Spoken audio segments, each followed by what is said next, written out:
AD has approved KC-1400 collective. Everybody want to hear me say that? This is what it's all about. They're around. They are supporting. The money is going directly to our student athletes. They're signing deals. They have contracts. Let's do it. I mean, without this collective, we won't be successful. We won't be able to sustain our student athletes. I mean, 1400 Collective have done a really, really good job of keeping a lot of our athletes here. You know, if you saw them sign a lot of our athletes, but we got to do our part. So I know after the day, we're going to click that 1400 Collective. We're going to give one of those tiers, and we're going to make sure that we give to this collective so we continue to give to our student athletes and support them and give them what I need. Jackson State has a collective full throttle. They have a collective full throttle. And I mean, like, so they, you know, we won the national championship in 2023, and we were slowly but surely trying to get our collective going. Jackson State won it this past year. Their collective is full throttle. Like it is full throttle. They don't want to lose. We are trying to build a program for the next 10 to 12 years. It's not something that's overnight. We understand that the NIL and collective stuff has its role, it plays in it, but we are on the forefront of FCS football and attacking the NIL, attacking the collective. We got a very nice payroll at Jackson State, believe it or not. And I mean, our fan support, and we need more support. But we know that payroll is attached to championships. You know what I mean? So we're not out here trying to recruit kids based on money, but we also want them kids to know if you come to Jackson State and you end up benefiting from the collective, benefiting from an NIL deal, we expect a championship out of you. That's right. What up, it's your boy S. Dot, Mr. Slow Wine, Mr. Still Trending. August 15th is going down. Jackson State. J-State, y'all know what it is, man. Your boy coming and I will be performing live. Shout out to Coach Taylor, man. We doing it. We doing it championship style, man. August 15th, Country Boy Experience is that Jackson State. I'm in the building. It's going down. What's up, everybody? How's everybody doing tonight? Happy Wednesday. Hopefully you guys had a great day. Oh man, another day, another dollar, man. Great day to be a JSU Tiger. Happy Wednesday. Major Smith, what's good? Paul, what's up, bro? How you doing, man? Hey, come on in, everybody. As you come in, hit the like button, share button, subscribe button. If you're not a subscriber to the channel, if you're watching on Facebook or Twitter or Twitch or wherever you get your content, make sure you head over to YouTube, KC-1400 Media, and click that subscribe button. We appreciate that from you. Real quick, man, we have a few preliminaries. We do have a special guest tonight. We have a special guest tonight. I mentioned him on the show just the other day, and have the distinguished honor and privilege to sit down with Senator Hillman Frazier, man. Senator Hillman Frazier, just 2025 Thomas B. Murphy Legacy Award. We mentioned that on Monday's night show. And Brother Seeley, if you're out there, we'll have you, welcome you to join us tonight. Appreciate you for making the connect. Well, not necessarily making the connection, but we did talk. But we felt, hey, instead of you coming up, just giving your thoughts, how about you come up and join us tonight with the show? So we're excited to have Senator Frazier on. What's going on, TD? What's up, Pete? Yeah, you got it, man. So yeah, happy to have him on tonight. He'll be joining us quarter after the hour, and we'll get started here and there. We got a few preliminaries we'll get into before we bring him up. Not going to take too much of the time. Real quick message from the JSU ticket office. Now listen, real quick, Jew, what's up, big dog? Yeah, man, what's happening? What's up with it? What up, Julius? Julian. What's going on, bro? Julian, okay. You said Julius. I thought you were talking about Julius Caesar for a minute. I'm like, nah. No, but nevertheless, listen. So got a quick message for everyone. I'll come back to this message here about single game tickets from the ticket office. If you purchase parking passes will be available for pickup starting Monday, August the 11th. It's been a minute, man. How I know you've been traveling, bro. Hey, it's almost that time though, baby. Don't worry about it. It's almost that time. 3 weeks away, and we get nonstop football every week, man. Every week. But before that, TD, I'm excited about something too. I know I just got sidetracked. My boy Shador gonna be playing Friday night. The world gonna be watching. I'm gonna be pumped up. He played before we come on. So if he play well, I'm gonna be pumped. If he play like hogwash, I'm gonna be a little throwed off. But we'll come back to that real quick. Are you a Brown fan now? Okay, go ahead. Man, the hell with the Browns. Pardon my French, everybody. HE double hockey sticks with the Browns. To heaven with that organization. Should I say? I got to start talking like BET when they be playing Baby Boy. No, USA. Yeah. You out of your ever loving mind. You the cuss words, dog. But no, parking lot. So all parking lot passes, you'll be able to pick them up on August the 11th, 2025. This does include RV tailgate, car tailgate, lot A, lot B, lot C, lot D, lot H, and general season parking. You can start picking them up as soon as Monday. All right, here I come with that. All pickups and single game day tickets and parking for purchase will be available at the home side ticket office located at gate 6D as in dog. 6D as in dog. Lot A will be closed on Thursday and Friday of home game weeks for the duration of the 2025 football season. So you will not be able to go through the parking lot in Lot A. For those who don't know what Lot A is the 2 locker rooms right there by the big jumbotron. You will have to go around to gate 6D as in dog to pick up all single game tickets and single game parking. Also, single game parking has been getting it's under tech support with Impact. It's under tech support. So Impact tech support and should be ready no later than Monday of next week. So if you've been trying to purchase single game tickets online, maintenance is they're doing some maintenance on the website, so you should be good to go on Monday. So if you just want to coast and chill Monday, you can go pick up your tickets. You can go do your thing. You can go on the website as well. So that's the message that I was given. Also those that paid for shipping, know that your packages have been shipped. So everybody that paid for shipping, packages have been shipped. You get all that, TD? You said a lot, man. I'm saying this. So wait a minute. Come on, let's run it back. What you got? Yeah.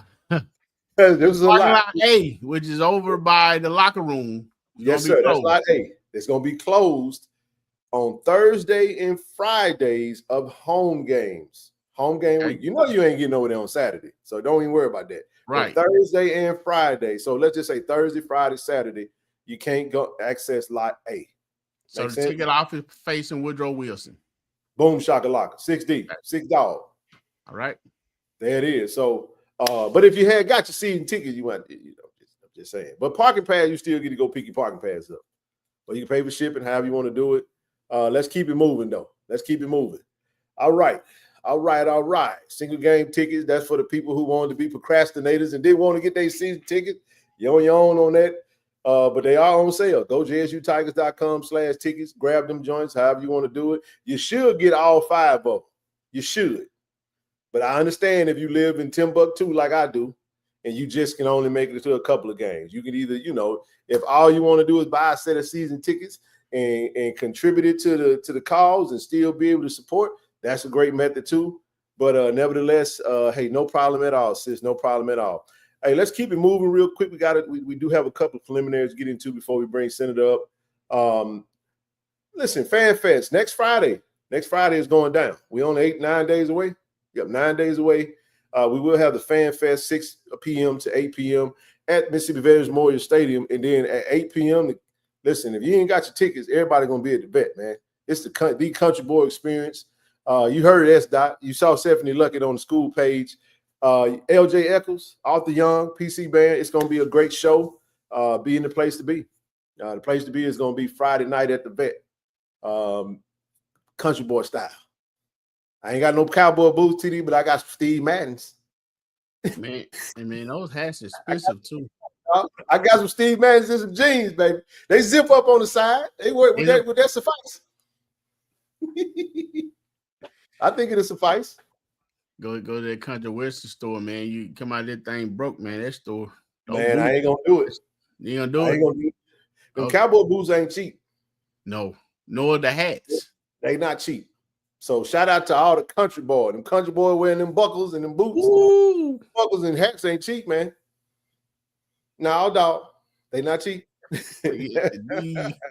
Hey, but real quick, again, that Saturday is going to be the merge, 2 p.m. I plan on. I probably will. I'm pretty sure. I'm definitely gonna be there. Yeah, I'm gonna be there. I'm gonna be at the merge. I won't be able to make it back home for what I figured I would. We have a scrimmage that day, so yeah. Merge tickets go on sale this week. They go on sale this week. The band session with the Boom gonna kind of have a little something. We're gonna be streaming from Tiger Talk TV. More information to come for that. Shout out to T. Reezy, Danielle, and Toby and the crew, the Chorus C over there. It's going down, but I'll try to get as much content as I can. Me and Jay will be out there we'll be recording them pull into the AAC and exiting out. So I'm trying to get a little bit of that content. We'll see what we can do though. So the merge is gonna be that Saturday after the Country Boy Experience. And real quick, preseason watch list. TD, I like this one here, man. The Aeneas Williams Award watch list. Our very own Shamar Hawkins. Shamar Hawkins is on that list. 15 standout HBCU defensive backs named as preseason candidates to watch out for. I think Shamar is the perfect candidate to actually to award for the amount of time that he played last year, almost 50 tackles. I think it's like 49 tackles, 3 interceptions, great celebration bowl. I went back to the portal, got him. I was like, hey, man, hey, bro, we need you, big dog. That's right. Back, man. Come on back home, bro. So that's my guy, man. Where you think you going? Hey, man, get over here. Right. You know what I'm saying? But no, man. So now, hey, the preseason is cool, but you got to go put it out on the field. Now you can't let Nate do. You can't let Nate do you like how he did you today on the field on the video. I know him like that, man. Hey, look, I didn't do it. I didn't post it. That was KJ. Oh, and Austin the team. That was Austin the team. Hey, look, man, Nate is a little shit. No. Hey, I thought that was number 9 on that play, wasn't it? That was number 5, number 9, number 12. It was a whole heap of them. Whole heap of them. Shout out to my boy Nate. See, they all my guys. Them all my guys. So I gotta give them a hard time. Like this one, man. Coach says and you're not gonna like this one. All I'm gonna say is they go Austin right there. Look, I was laughing. Look, all I heard was, look, we gave the defense their credit last week. I heard that the offense got in them glutes today. Oh yeah. They said, look, the general them and company was out there serving up. They were serving up. They were serving up the things, man. Hey, shout out to my young Tiger, Nate, the Nate Train Blunt with the touchdown run. You see the run? I wasn't there. I didn't see it. I just saw it on the highlight. So we're gonna get a little bit of that. Won't be a long show tonight because we're gonna yield to Brother C. Lee. If you're out there, come on up. We'll have you join us. Let me drop that link again. I don't know if I saw you out there, but yeah, come on up when you get a second. But no, man, congratulations to him. Let's go get it. Real quick, huge shout out to Coach Ted for guidance and the women's soccer team. Had a match day. We played against Southwest Mississippi, won 4-0. Getting off on the right track. Shout out to Travis and them with that little touch of red. I see you, big dog. I see you. Appreciate it. We appreciate it. Thank you. Hey, man. Hey, those girls be practicing too, man. They be out there long hours. Every time we pull up, they right there. Every time you pull up, they out there practicing. Every time we pull up, they out there. Hey, what's up, Brother C. Lee? Real quick, gonna get through these last few preliminaries, and then we'll introduce the senator. How you doing today, man? You good? I'm good. Can y'all hear me? Yes, sir. Yes, sir. Cool. I'm good, man. I'm just happy to be here. Y'all go ahead with the preliminaries. Actually, that was it. That was it. We'll touch on some more stuff. But listen, tonight, you guys, we will be honored to have our guest on tonight, Senator Hillman, Tyrone Frazier, just JSU legend. You know what I'm saying? Just Jackson, it's just extraordinary. Mississippi state senator, 27th district, served for years and years and years. We'll get into some of his accomplishments and bio before we bring him up. And an average JSU sports fanatic too, by the way. He and his wife, Miss Jean Frazier, and the whole Frazier family. Jew, I see Jew in the chat. What's up, bro? Good to see you, baby. You know what I'm saying? We're going to do what we do. It's almost football season. See, Jew was one of them original 112 members. Like, we locked in over there. Jew will tell y'all, we locked in 112. Shout out to my section 112. I know I'll be down there. I ain't acting funny. Oh, man, I thought you were talking about 112 where the players dwell. Yeah, I'm talking about no 112, man. Cupid them and all them Q Parker and all. Man, that's my group, man. At the vet. Where my brother Travis said. Travis and his wife. Look, man, they're my peoples over there, man.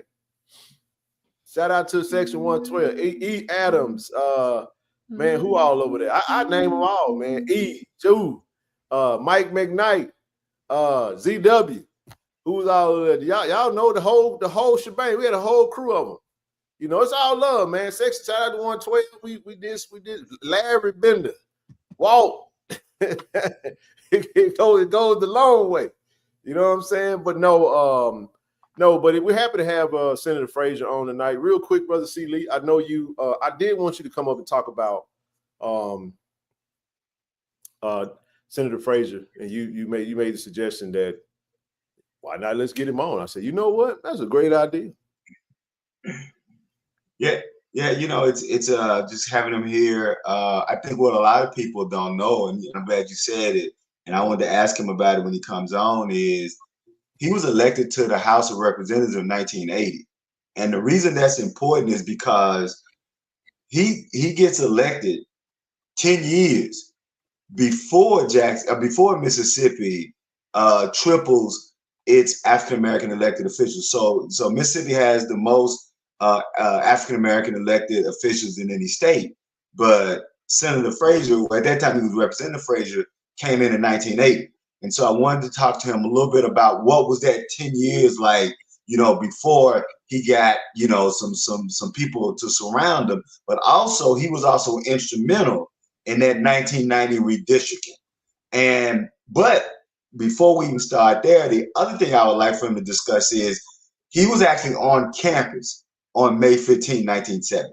So he was a student at Jackson State. So I think even before we get into his work as an elected official, to talk about what was it like for him that night as a student who experienced that firsthand. So those are the kind of three things I want to discuss, and then maybe talk about some of his some of the legislation pieces that he's most proud of. So I'm just happy to have.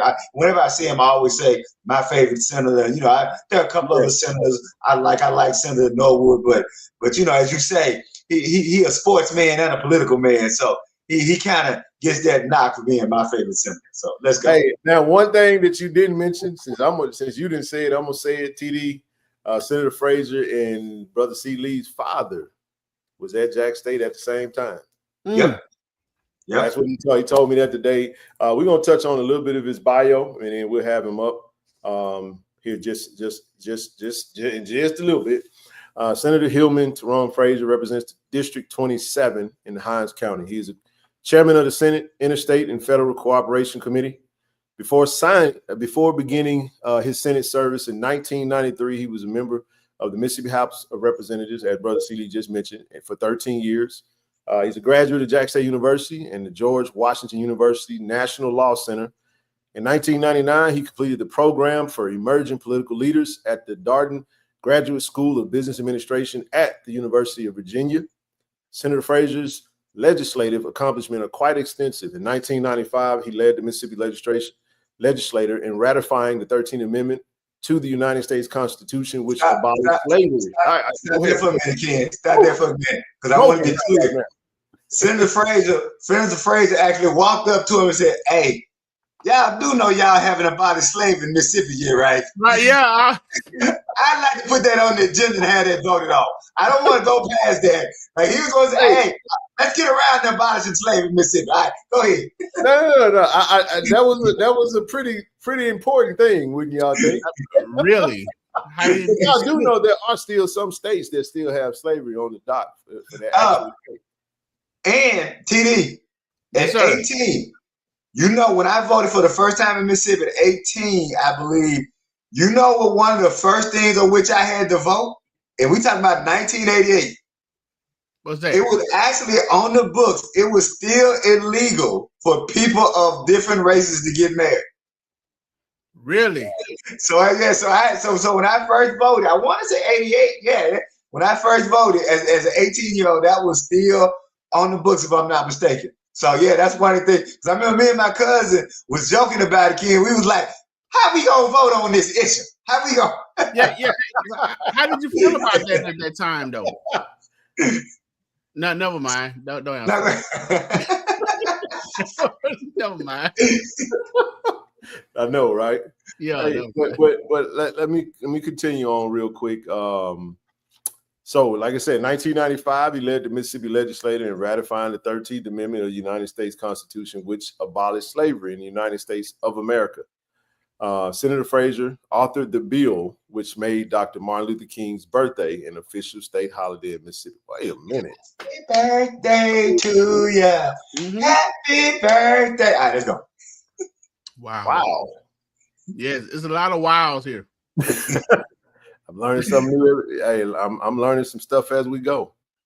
Wow. He and his wife, Jean Maria, resides in Jackson and have two children, Julian and Gabriel Jones, daughter-in-law Erica, grandson Christopher Julian, and granddaughter Kauai Joy, and son-in-law Jimmy Jones. So that's a little bit about Senator Frazier. As we did state, we did mention last show, he is the 2025 recipient of the Thomas B. Murphy Legacy Award.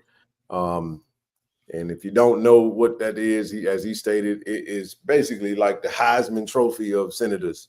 So that's pretty awesome stuff right there. Look, we know it's fall camp, but listen, he's a don't get it twisted. Although he's out there doing some very important work, he is an avid JSU sports supporter and a great supporter of the show. You know, we appreciate him for, and I gotta check with him in just a minute, make sure he's not having any trouble logging on. I think we'll give him a little second. Bro, Lee got the fresh cut, didn't you? Now look here. Hey, brother TD, Father Time is undefeated. Well, you older than both of us, and neither one of us got no hair.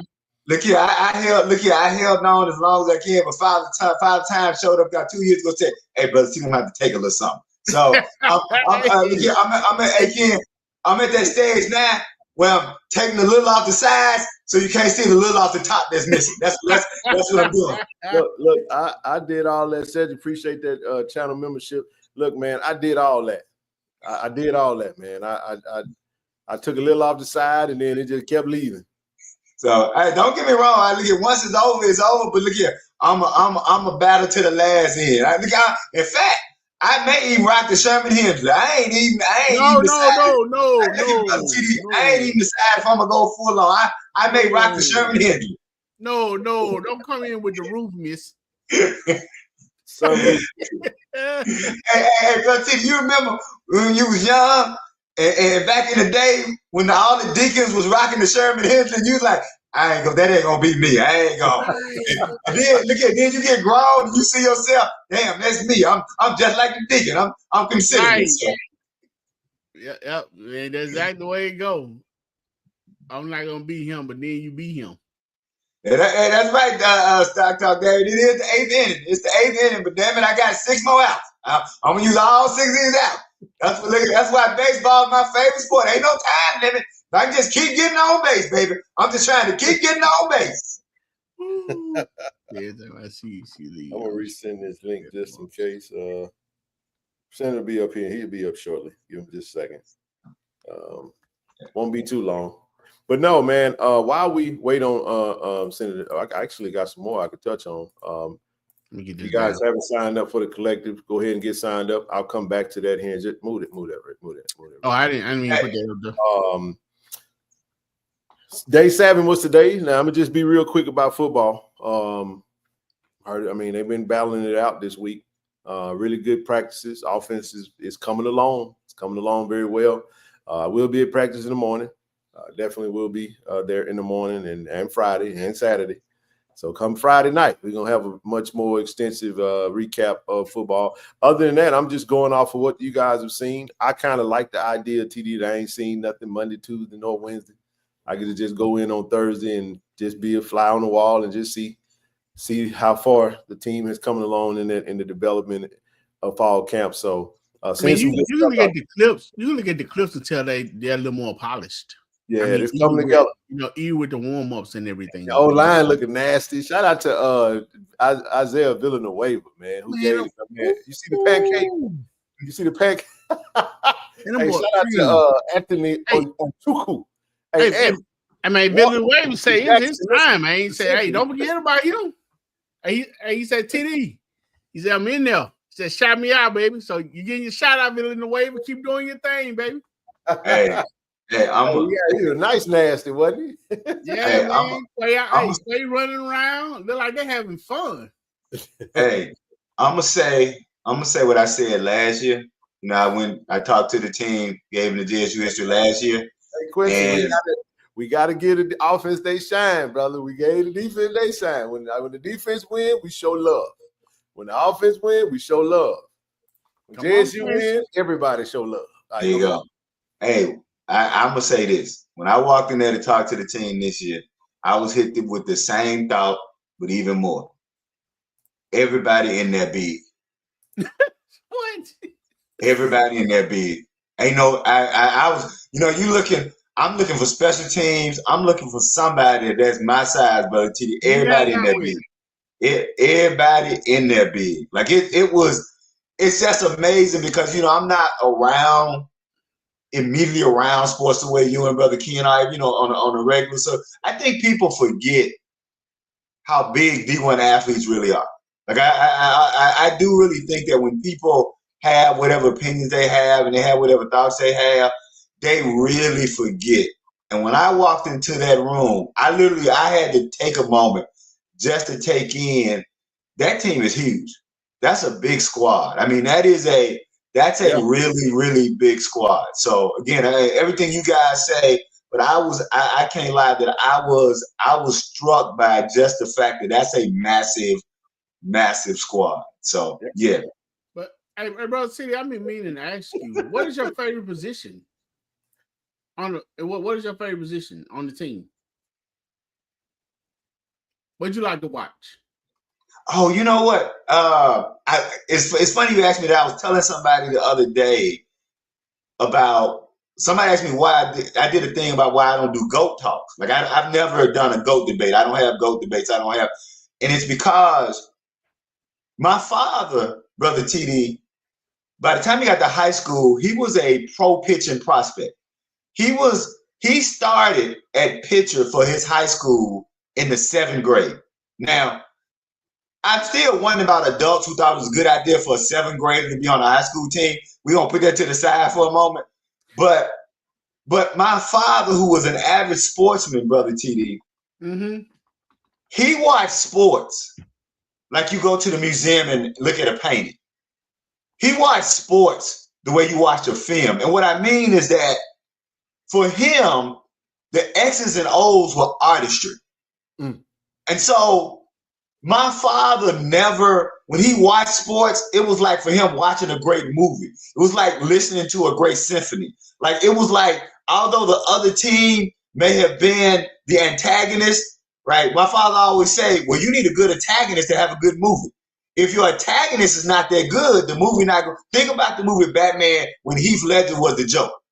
Without Heath Ledger, you don't really have no movie. And so I say all that to say, Brother T, that what I'm looking at when I'm watching any sports, whether it's football, basketball, baseball, I'm always enthralled in the overall artistry of it. I love the interplay. I love the push me, pull you. So it's not so much that I have a favorite thing on which I key. I'm looking at how everybody is executing so that everything. So if I'm watching basketball, I'm watching the down screen. As a person like me, like the only thing I was good for in basketball, and I played in high school, I was a shutdown guard before they had the term shutdown guard because they weren't going to give me the ball to shoot. So I had to find something to do. Let's be real clear about that. So For me, it was, what's up, Brother Turner? And Brother Bishop, I saw you comment in the chat too, Brother Bishop. And yes, Brother Bishop, yeah, feel free to do that. And so, Brother TD, when everybody else is looking at the shot, I'm looking at the downstream and the back door, right? When everybody else may be looking at, say, the long bomb, right?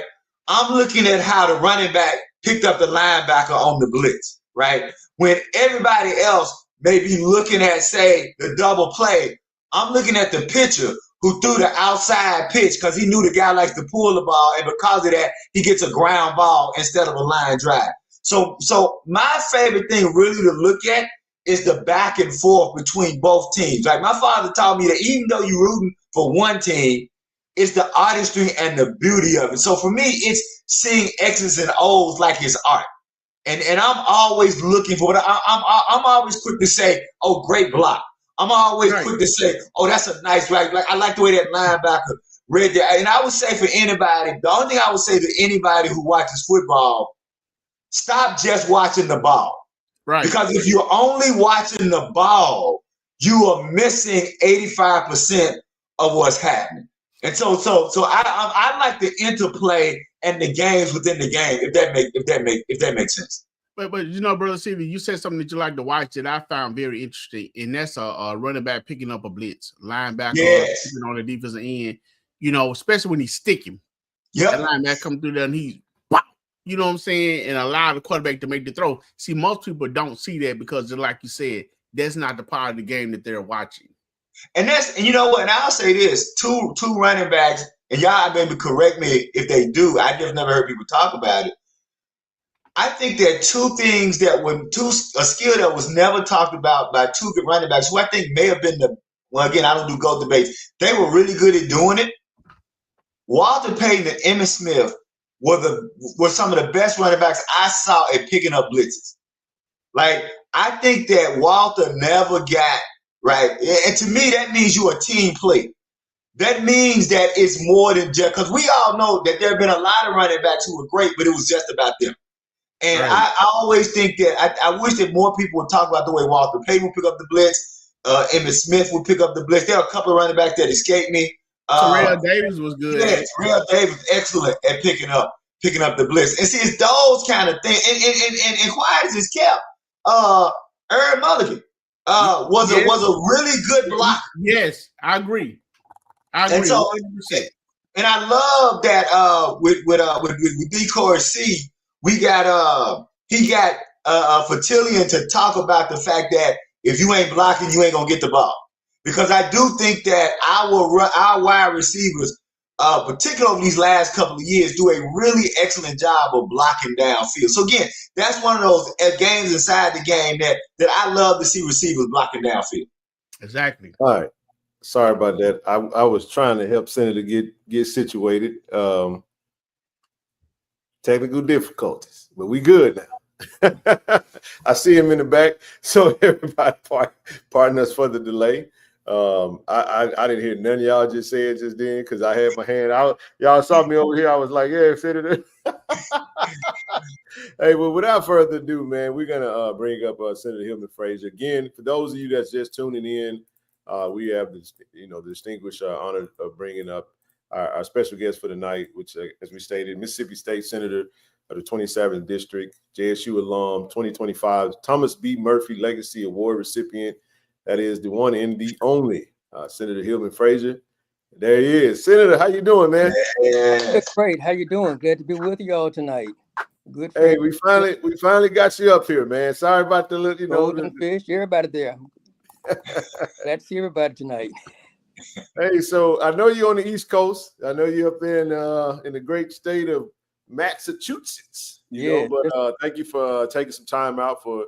And first and foremost, just congratulations to you on the award and such a stellar career. And we're proud that you take a liking to us young JSU Tigers over here hanging out, talking a little sports, talking a little news and updates. And it's always a pleasure to see you and your wife and your family. Of course, Julie and I are friends. We've Been knowing each other since we were knee-high to a grasshopper, classmates, and big avid supporters of Jackson State. So happy to have you on, and happy to have you with us. Glad to be with the family tonight. Yes, sir. Y'all are family. All right, so we got TD. You know the guy in the middle of TD right here. You know him. Hey, good evening, Senator Frazier. So glad for you to join us. How are you? Yes, sir. I'm doing swell. I mean, I'm smiling because as Brother Silly was saying earlier, you know, you one of my favorite senators. And not because you don't want I know, but just because you are. That's classic. That's classic. I mean, so I appreciate you. You're down to earth in this, you know, for being in the position that you have for so long, the changes and the things that you've done to help, you know, the school, the city, and the state as well. The things that you've done, and to still be as humble as you are. I mean, I really love and appreciate you and your wife. I cherish this mug that you gave me. Oh wow! And I use it, you know, a lot of time when I'm on the show, you know, to sip my water. That's what I'm sipping, sir. Thank you. Oh yes, sir. It says it's water tonight. It's water. Huh? I said it's water tonight, Senator. I think the other night it was some of that green wood. But we ain't gonna tell nobody. Yes, sir. Glad to have you here. Glad to be here. And Senator. What'd you say, sir? I went to school with Seeley's father, Claude. We were classmates at Jackson State together. Yes. And you know, my father loved Senator Frazier. They had Jackson State love. They had political love. My father just thought the world of Senator Frazier. And I just, you know, with him not being here, when I see you and I just think about all the work that you and he and so many others did. And when we get toward the end, that's going to be a question I'm going to ask you about your longevity and how you have stayed the course. But we're going to go back a little earlier. But I just always want to begin by just, I mean, you know that, but you know how much my father and so many Jacksonians and people just think the world of you and thought the world of you and just appreciate you continuing that struggle for 46 years. Well, I'm here because of the Jackson State family, my relationship with my students back then, the faculty, everybody. They made me work harder. I'm working because of them. And I appreciate that y'all give me a chance to serve. That's why I'm serving, because of my Jackson State family and those who supported me early on. That's why we're here. Yes, sir. Absolutely. Senator Frazier is such a you sent me over some bio. I just had to chop it up and find some stuff that we could just fit on the screen, because the bio is like multiple pages long. Encyclopedia. It is. We'll get into, and we'll keep it more lighthearted. You mentioned you reached out to me before all of this, and like I said, when I saw your text message come through, I was just like, okay, I want to make sure that we, you know, take this and present it the right way. And I appreciate you for reaching out, and it speaks to the work that we've done. And you know, you guys, you and your wife and family tuning into the show and supporting and have donated, all that good stuff. I want to get actually in your own words. What does that award mean to you? For those of us who may not have any idea, I always like to speak to those who just don't understand. They don't understand the language. They know that, all right, when you say senator, congressman, representative, all these different political terms and the work that you've done, when someone sees that award that you receive, in your own words, I know what we can read about, but in your own words, speak to us about what that award means, and more specifically, what it means to you to be a recipient of it. Well, it means that the folks who invested in me early on, their investment really paid off. As you know, this award is presented to one legislator periodically out of 15 southern states, their top award. And it means a lot when your colleagues from other states recognize your work, your body of work, and recognize you in terms of an award like this. So I give credit to those who supported me, who worked with me, who developed me over the years. So this award is for them, for their hard work. And so because of them, that award was given.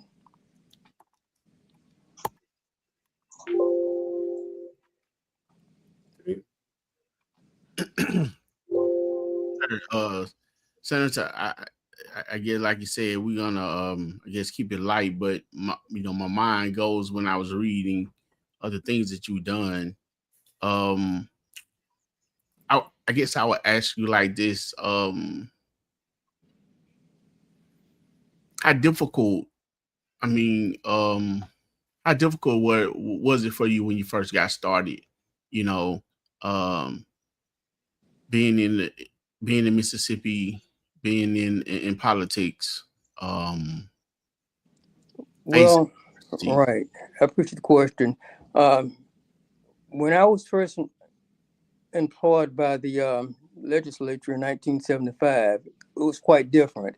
In fact, when I first walked into the Capitol building back in 1975, the first thing I saw was the statue of Bilbo. And Bilbo stands for the worst of the worst in Mississippi. In fact, segregation was his main platform. Okay. I went upstairs, and the first legislator I met was Buddy Newman. Buddy Newman was the Speaker of the House, but he's still with Ross Barnett in keeping James Meredith out of Ole Miss. Those were the two people I saw when I first got there. And then I met Representative Robert Clark, who was the only one serving at that time. When he was first elected, no one wanted to sit with him because of his color. He was not like them. And I had a chance to talk with both Buddy Newman and also Robert Clark to get their perspective on things. And I was able to learn different things from them. Buddy Newman grew up in a segregated society, and that's all he knew. He wanted strong backbones and muscles from blacks as opposed to strong man. Robert Clark saw that we should be at the table. That's why he ran. And had to make sure that they understood that we had the same objective to elevate our state together. And so in talking to both of them, I was able to empathize with both of them and also just gain different things from them. But like I said, Robert Clark was my mentor back then because we had to work together to make sure that we worked to make that body more inclusive. So it went from one member in 1975 to 54 that we see today. That's all because we had a chance to sit down and have dialogue with one another, let them know that our dreams was for the state of Mississippi to rise above the where it was at that particular time.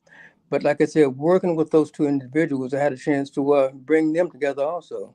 And that helped us to focus on legislation that elevated this state. So that made a difference. So that kept me going, having a chance to empathize with, have empathy with both of them, and also make sure that we crystallize our dreams for the state and work toward what we had in common to elevate this state.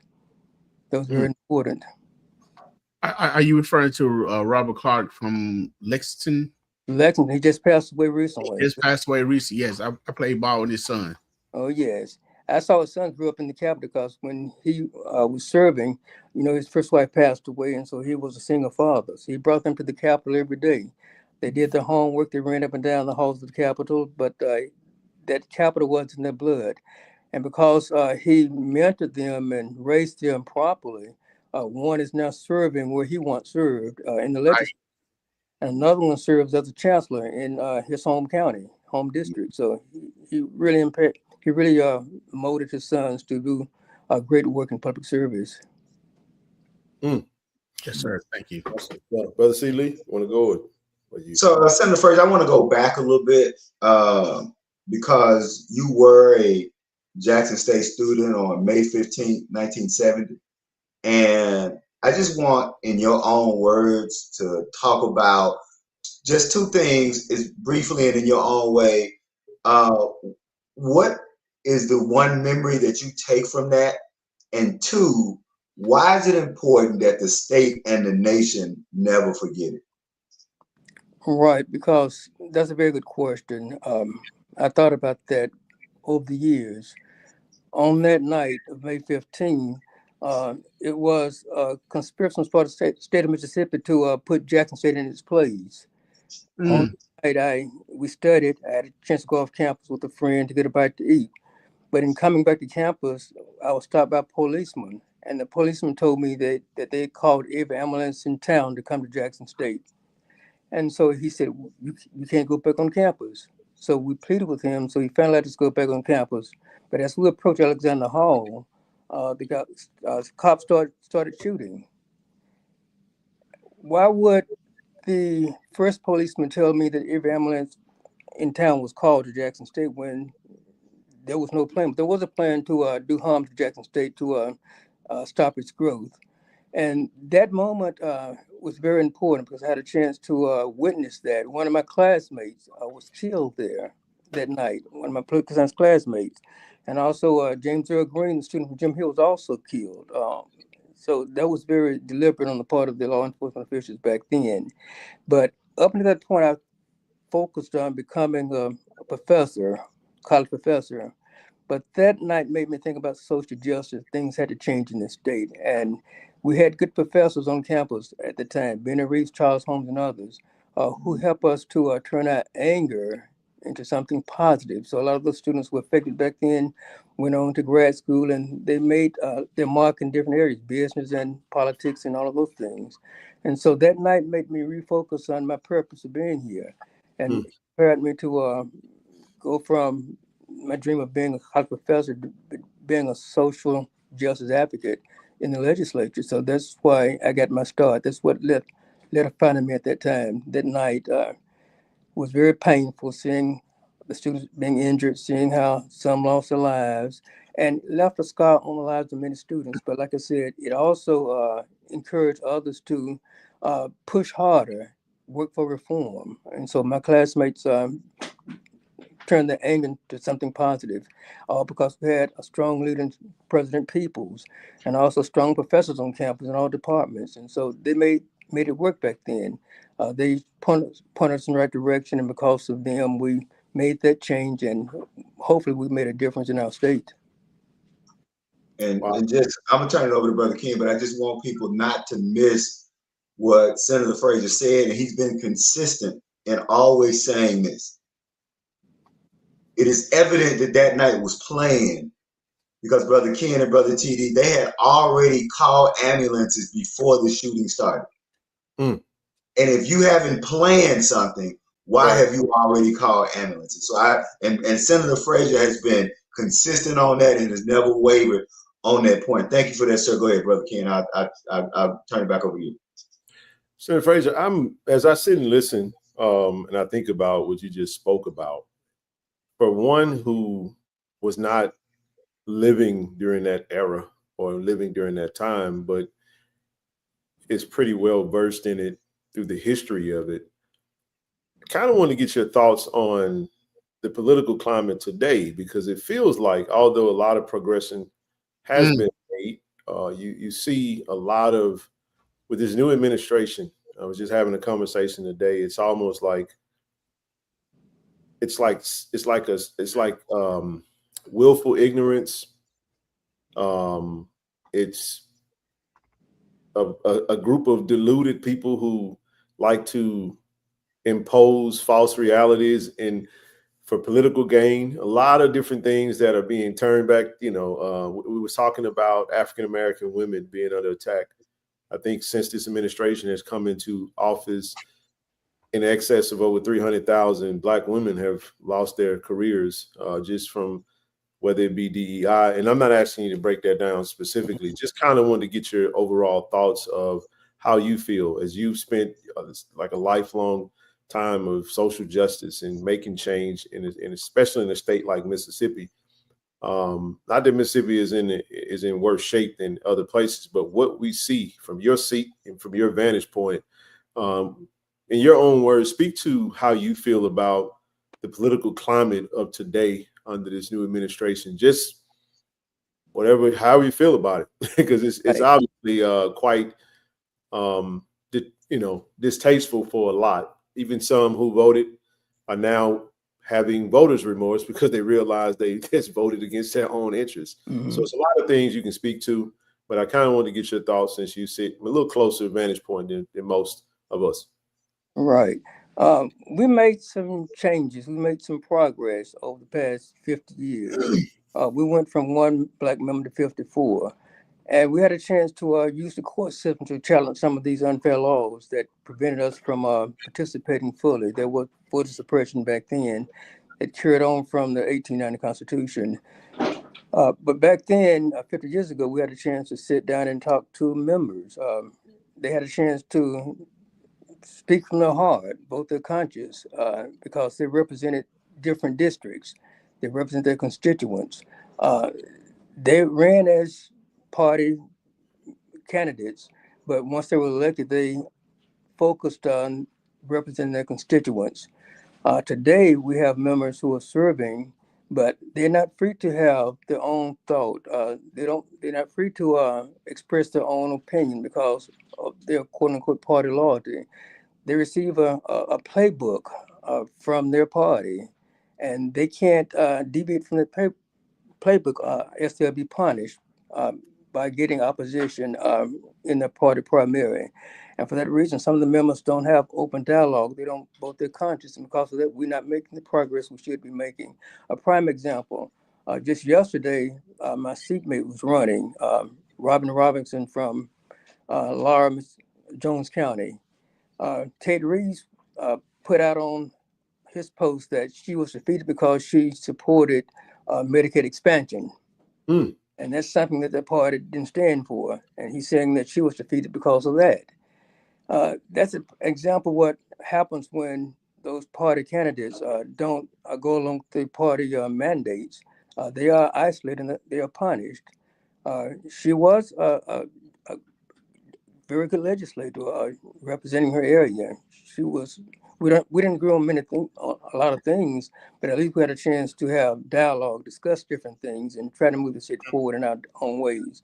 Right. But she did that. She's no longer, as of today, she won't be serving in the state senate anymore because, quote unquote, her boss, Ted Reeves, said that she supported Medicaid expansion, something she was against and something her party was against, according to him.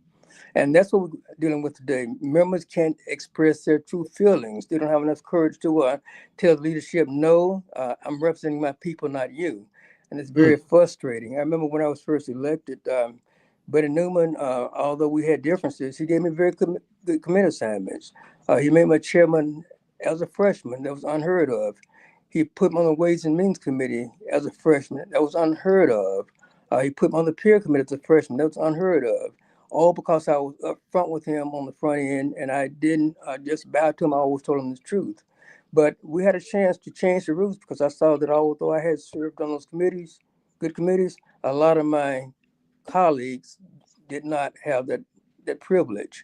So I joined their forces in changing the rules of the House because I wanted to make sure that we had all of our people at the table making public policy. But Buddy Newman, the speaker, called me in and said, Scanberger, I gave you everything you wanted, but Speaker of the House, but you still won't vote with me. But I had to tell him, I'm representing my people, not you.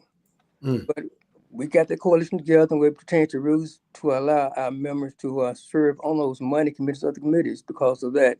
But like I said, some of the members can't tell leadership no, and that's hurting us in terms of going forward. We see that today because we passed House Bill 1 because some of the members couldn't tell the leadership no, knowing full well that's hurting our students, Alcorn Valley Jacks, and our taxpayers. Anytime you take 1/3 of our revenue from the revenue stream, you're hurting specific people. And so that's what we're dealing with right now. Members don't have a chance to express their opinion because they fear repercussion from their own party leaders.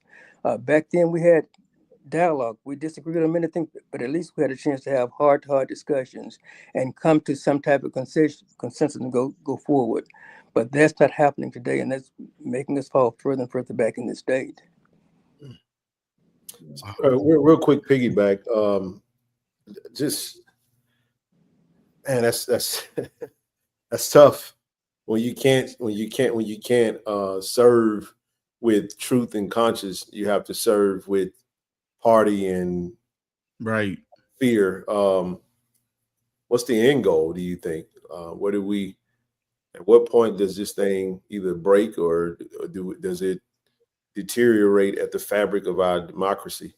At what point do we see us, like, what's the end goal? Like, what is for those who may not understand what's going on and those who may feel helpless, what can the average citizen do when it's that may feel powerless, and how they can maybe change this? That's a very good question. When I look at the election we had in Jackson few weeks ago for the mayor. 75% of the registered voters didn't vote. Wow. Either they were comfortable with the status quo or just didn't care. We have to find a way to mobilize and energize that 75% because that vote is their voice. If they don't vote, you're gonna have other folks voting for them, and Yes. that's not good. So our job as policymakers is to educate our constituents, let them know what's at stake. Because when we don't do that, because of low voter turnout, policies will be passed that's going to be very detrimental to them. And we see that happening right now on the federal level, how these policies are hurting us in our state. And so we have to do a better job of educating and mobilizing the electorate.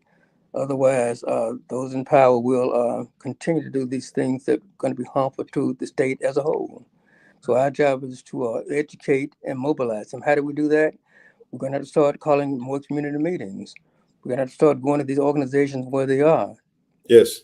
Share information with them, because information is powerful. Because once they get the information, some will be excited to make that step in the right direction. And also, we need boots on the ground at the Capitol, because we need our constituents coming to the Capitol, those committee hearings, to let them know that these policies we passing going to affect them, and give them a chance to express their opinion about these policies, legislation that we're considering. So we're going to have boots on the ground at the Capitol, and also do a better job of having neighborhood meetings, town hall meetings, to educate the folks and our people in terms of what's going on, so they can make a difference in terms of increasing our voter turnout, and also getting a better policy passed by our bodies. It's Senator Frazier. Sitting there thinking, behind, every storm, you get sunshine. In every form of chaos, you end up something good. Unfortunately, it caused the chaos, something good end up coming from it. I was thinking about when Brother Seeley asked you that question. I was wondering, how long did it take you to get over what happened? And due to the fact of what happened, it motivated you to be where you are, to accomplish things that you have for the city, for the school, and for the people. How long did it take you to get over what happened on May 15th? And do you think you would really be here doing what you're doing if it wasn't for that moment? Right. That did motivate me to change directions and serve. But you never forget what happened. I never forget what happened on the night, because it killed my classmate, Philip Gibbs, who was a young father, who wanted to become a lawyer, who wanted to make a difference. And his life was taken by law enforcement officials representing the state of Mississippi. And also the Jim Hill student, James Earl Green, life was taken by those officials. You never forget the sacrifices they made while trying to do something positive. James Earl Green was coming from work, going home. Philip Gibb was a student. He's trying to make life better for his family, but his life was taken away but we have to remember those things as motivation and tools, because we know that we only one step away from those things happening again. Yes, sir. History has a way of repeating itself. And if you see what's going on right now, the current administration doesn't have any respect for the rule of law.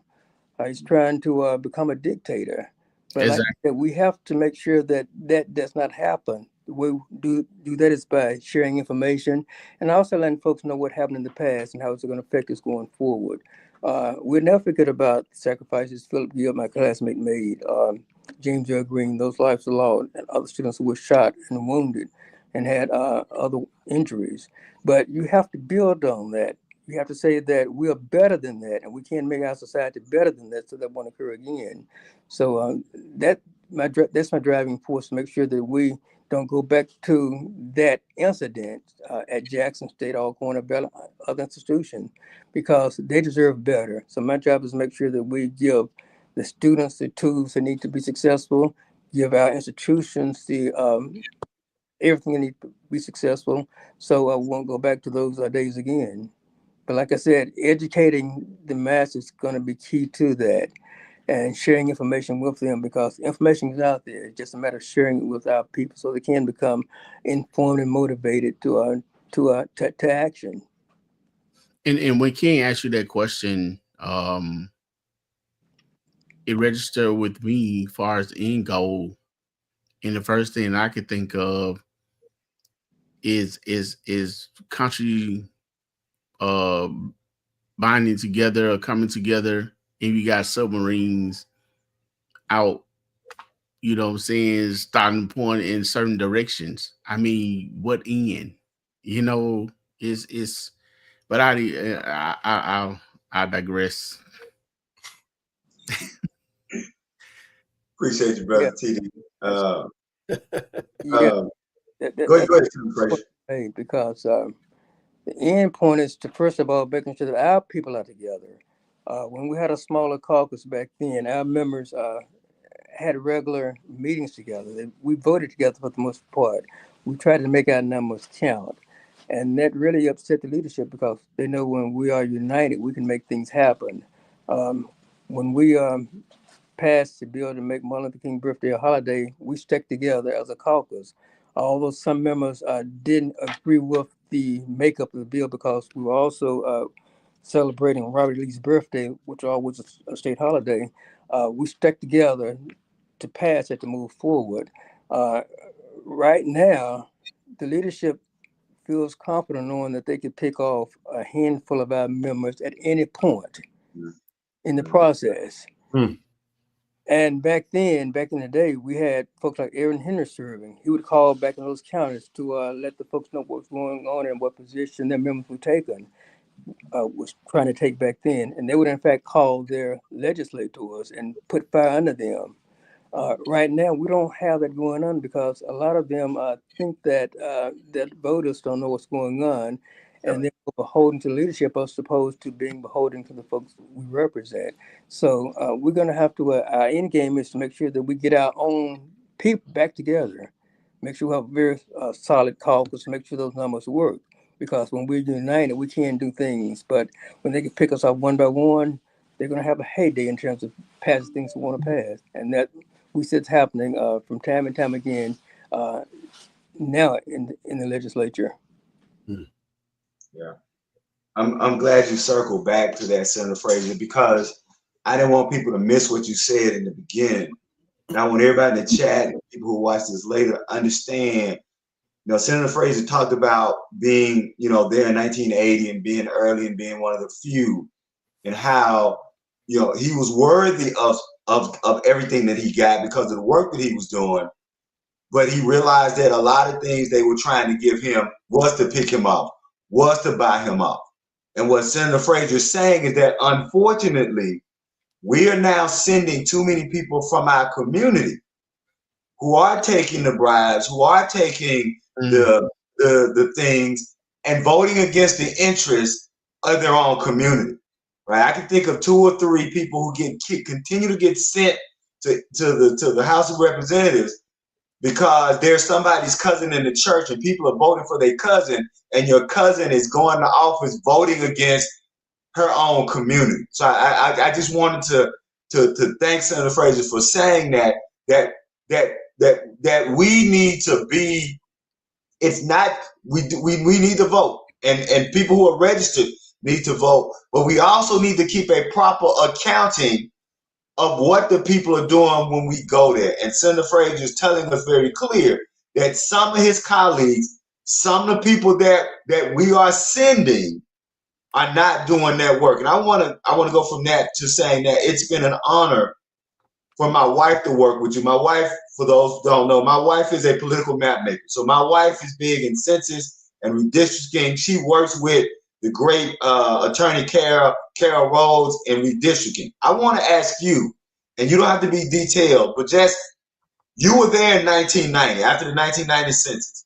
And so you got to work with the great Henry Kirksey, Carol Rhodes, Hollis Watkins, and Southern Echo. Can you just share whatever memory or whatever point that you would like for us to know about what happened with the 1990 redistricting that allowed us to improve our Black electorate threefold. What do you remember most from that? And what lessons do you want us to learn from that? Right. We had a chance to redraw the lines back then, because after every 10 years, have a chance to redraw the lines because of the census figures, the shifting population, one man, one vote. I remember how we fought very hard for districts that would give Blacks a fighting chance to win. And that was very important to us back in the time. We fought very hard with those partners to make sure that we came up with a plan that would stand the scrutiny of the courts. We had very good lawyers back then, Carol Rose and Henry Kirk's a great map maker. We worked together. We had hearings around the state in these different districts, trying to put communities of interest together so they can have representation from those areas. But the important thing to remember back then is that we came together, we relied on those experts in terms of analyzing the data and also coming with districts that would give us a fighting chance to win. And that made a difference. Because of them, we were able to expand the number of Blacks we had, and also expand the number of women we had, because at one point that legislature was basically all male and all pale. But because of the efforts back in 1990 and subsequent to then, we were able to increase our numbers because, number one, we take advantage of the Voting Rights Act, and also make sure that we came up with districts that would be defendable in court. And we did that. But like I said, we had hearings around the state, and also we had buy-in from those organizations. And we're all on one accord in terms of our end goal was increased representation. And since we had that one goal, we were successful in terms of increasing representation in the legislative branch of government. And they also allowed different cities, different counties to also look at redrawing their district lines to give their members a winnable chance a chance of winning these particular districts. But like I said, relying on different experts, staying together, understanding what's going on, made a difference. And participating in that process when we were having those hearings around the state, that made a big difference. Thank you for that, brother. And I just want to add, brother King, back to you that. And I want him to answer that question because what's happening in Texas now with the Texas Democrats having to flee. I'm glad you went there. Yeah, right. What's happening is they're trying to reverse all the work that Senator Frazier and so many folks did in 1990. What they are simply attempting to do is to redraw the district lines so that Black people don't have the opportunity to elect people who vote for their interests. And that's why I wanted him to talk about that, and particularly talk about those community caucuses, because that's what's missing. When Senator Frazier talked about those few elected Black officials who are not connected to their community, which means we don't have those community caucuses that we used to have, where the community understood what was happening and could help draw those lines and vote in their own best interest. I'll shut up because I know Brother King. So Brother King, come on. And let me get in on this also. You mentioned our brothers and sisters in Texas. Some of them in Boston right now, getting away from denying them a caucus to do business in Texas. They're doing it because Donald Trump is trying to pick up at least 5 additional seats out of Texas, because he knows that the Democrats have a net gain of 3 or 4. In our midterm elections, the Democrats can regain control of the House of Representatives. So Donald Trump trying his best to hold on to power in the House and the Senate.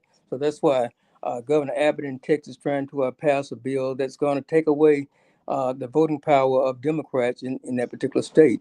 And he's doing that because if you notice when he ran this last time, he said, if you vote for me this one time, you won't have to vote for me again. Right.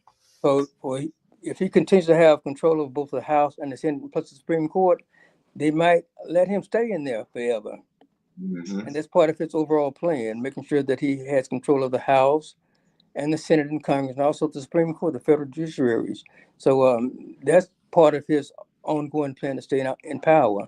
And that's why the legislators in Texas are fighting. They're trying to save our democracy as we know it, because they know that if they allow them to gain those seats, he's going to have his own rubber stamp Congress again, and that's not good for democracy or good for this country. It's already a question. I mean, the media can't even say what they want. I mean, you arguing with the media. You know what I'm saying? This Out is to the radio host. this is right out of the book of fascism, man. It's a play-by-play book. If you go back into the annals of history, you can see that this play was ran. If you know your history, but Senator Frazier, I would be remiss. I have to change the gears for the conversation real quick because we got a house that we all concerned about, and you had a great hand in doing a lot of things that greatly benefited our dear old college home. Right now, we find ourselves in a very unique situation where we have another interim president, and we love Dr. Gregory. She's doing a fantastic job as interim. Just kind of want to get your thoughts on the state of Jackson State from the presidential standpoint, kind of where we are as far as the process. Shout out to the 1877 project and the alumni. Everybody is trying to do what they can to hold IHL accountable. I did want to get your perspective from where we are as far as the university and just kind of speak top line to some of the things that you may see happening or some things that you're looking at. I know there was some conversation. We did see a report. There's some IHL passed a bill, $2-something million, where we're going to be renting out some housing from the Holiday Inn and Suites. It's going to, I think, extend about 200 beds for housing. There's a lot of things happening at Jackson State. It's a lot of questions we can ask, but just kind of want to give you an opportunity to speak top line to, number one, state of the university from a presidential standpoint and kind of the trajectory where you feel things should go and where we're going as far as the national search and some other things that may be lingering for the greater good of JSU. Just top line. I won't expand on that. Just kind of want to give you, because I know it's late where you are. It's 10:13 here. It's 11:13 there. So we want to be mindful of your time. So just give you the mic and let you kind of speak to all of that, and then we'll finish with some sports stuff because we don't want this sports show too. Now I see you got your hat on. Now I want to make sure you get. In fact, I hat up here all week. But I did want to definitely wanted to because we can talk about this stuff all day. I know it is this is your life's mission, and we would love to have you back. But go ahead and take it away. But Jackson State is my dear college home. But your board has not been too kind to Jackson State over the years. If you look at any business or corporation, if the leadership changes every 2 years, folks not going to want to invest in that business because of ability at the top. And we see that happening at Jackson State. It's hard for the legislature to put its arm around a vision of any president when they know that president might not be there. And that's what's happening. When you change leadership every 2 or 3 years, it's going to hurt the institution. Is that by design? You have to answer the question, because for some reason, I get the feeling that some powers to be don't want Jackson State to prosper in the urban area. If you look at what happened a couple of years ago, we gave Jackson State money to buy the Marriott Hotel in downtown Jackson. The legislature did that. But the IHL board said, we're going to have to study to see whether or not it's feasible for Jackson to move into the Marriott in downtown Jackson. So they've been delaying that implementation of that because it's going to take too much to renovate that hotel, although it was renovated before they closed it down some years ago.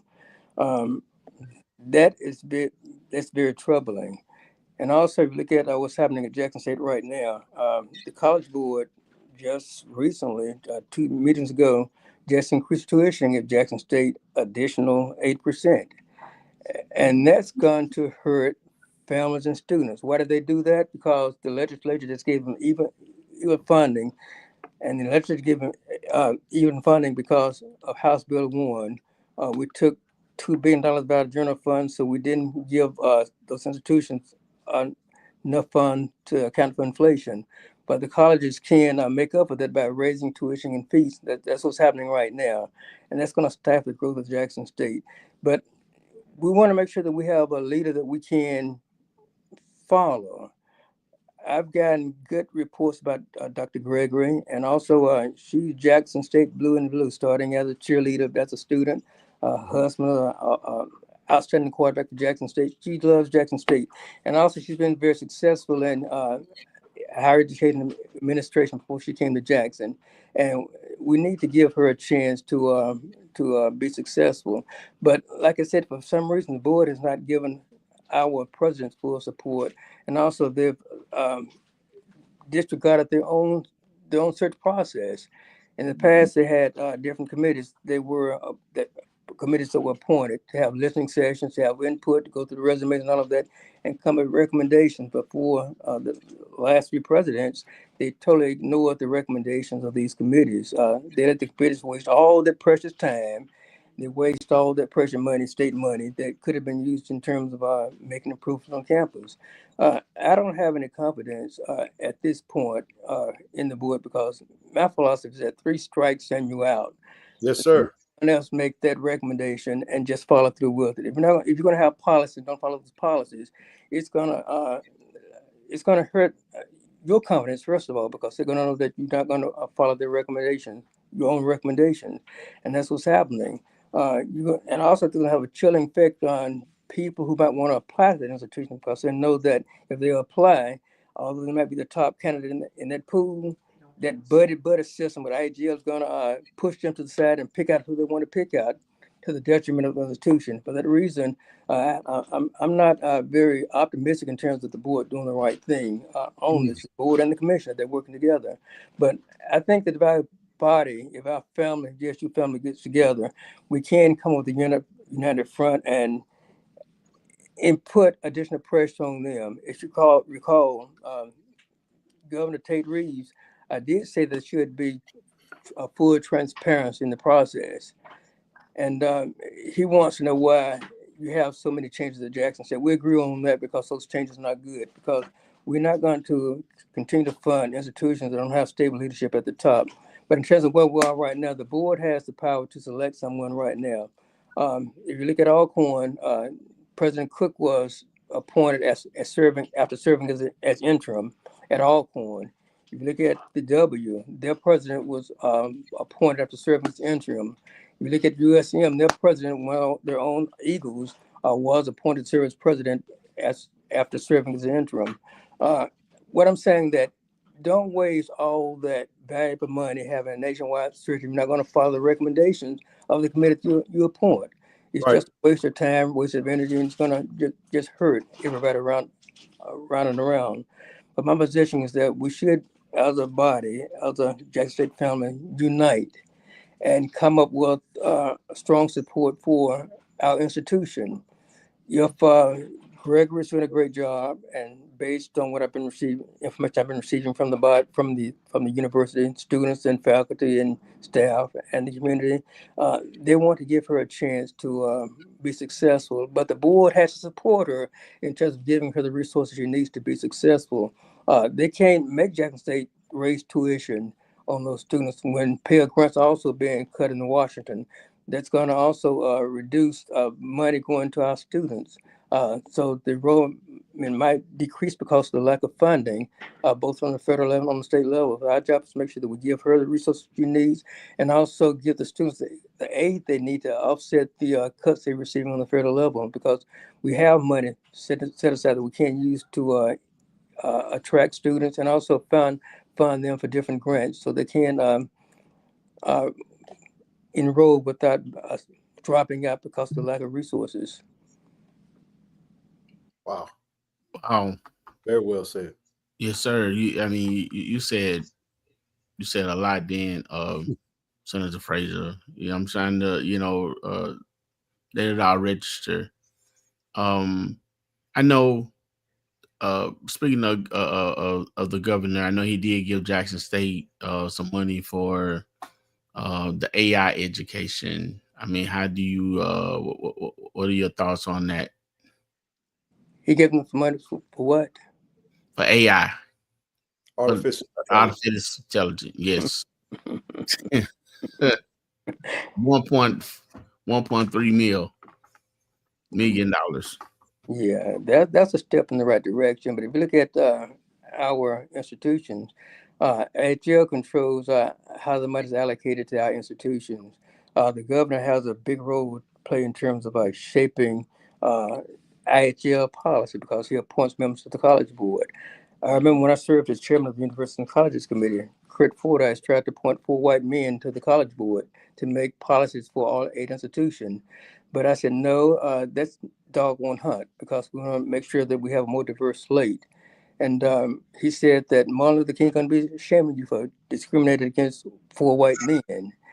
And I said that we want to make sure that we have all of our folks around the table making policy for our 8 institutions, not just those 4 white men. But my committee was able to reject them, although we were outnumbered. We stuck together.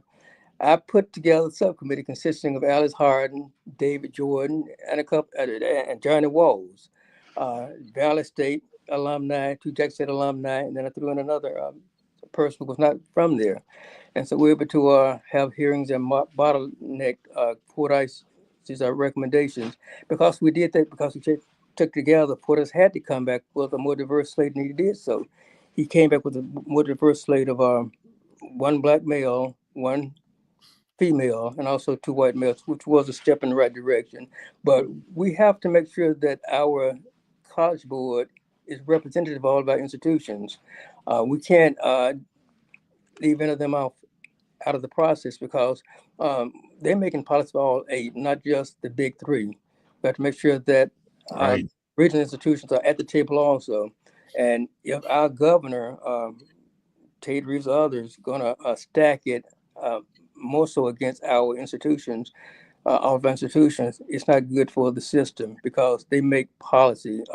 We appropriate the money, but they allocate it once we give it to them. So I want to make sure that those allocating those dollars are very sensitive to the needs of all Cornwall and Jackson and others, because they have to spend that money so that we can rise in the right direction. But one problem I have with the board in the past is that they have deliberately prevented Jackson from getting programs that would attract students, professional students.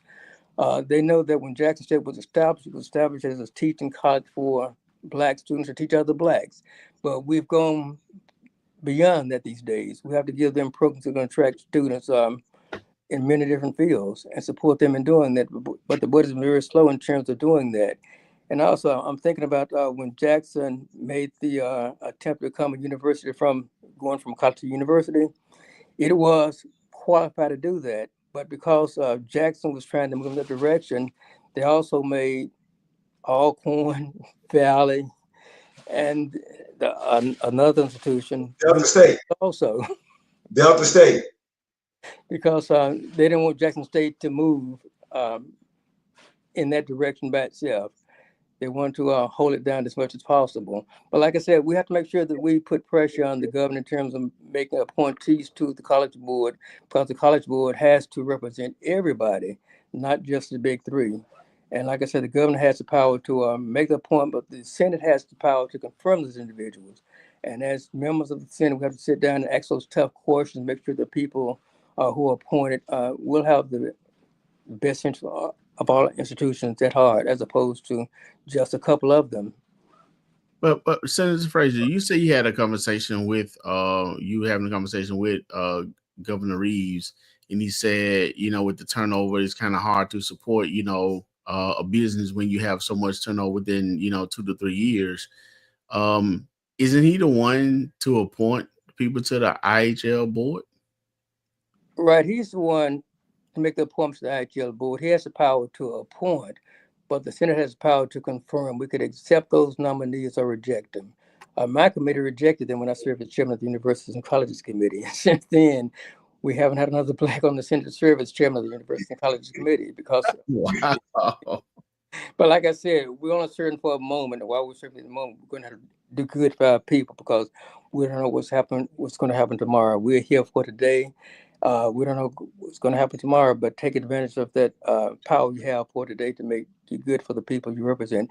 I didn't have a conversation with the governor, but he did make those public statements in terms of he's not satisfied with the overall turnover of presidents of Jackson State, and he wants additional transparency. We do agree on that, because we need stability at the top. Once you have stability at the top, you can ask for additional revenue resources. They have stability at Ole Miss, and because of that, they have been receiving a lot of state money, federal money, and private money. They do have a big endowment fund. But at Jackson State, because we had that big turnover, a president has not been able to come up with a clear long-term vision, long-term plan for the university. And that's been very harmful for the growth and development of Jackson State. We need a president who will be there for a while and who will be able to sell her vision, his vision to the legislature, because we have to fund that vision. But like I said, if that person's going to be there for 2 years, it's going to be like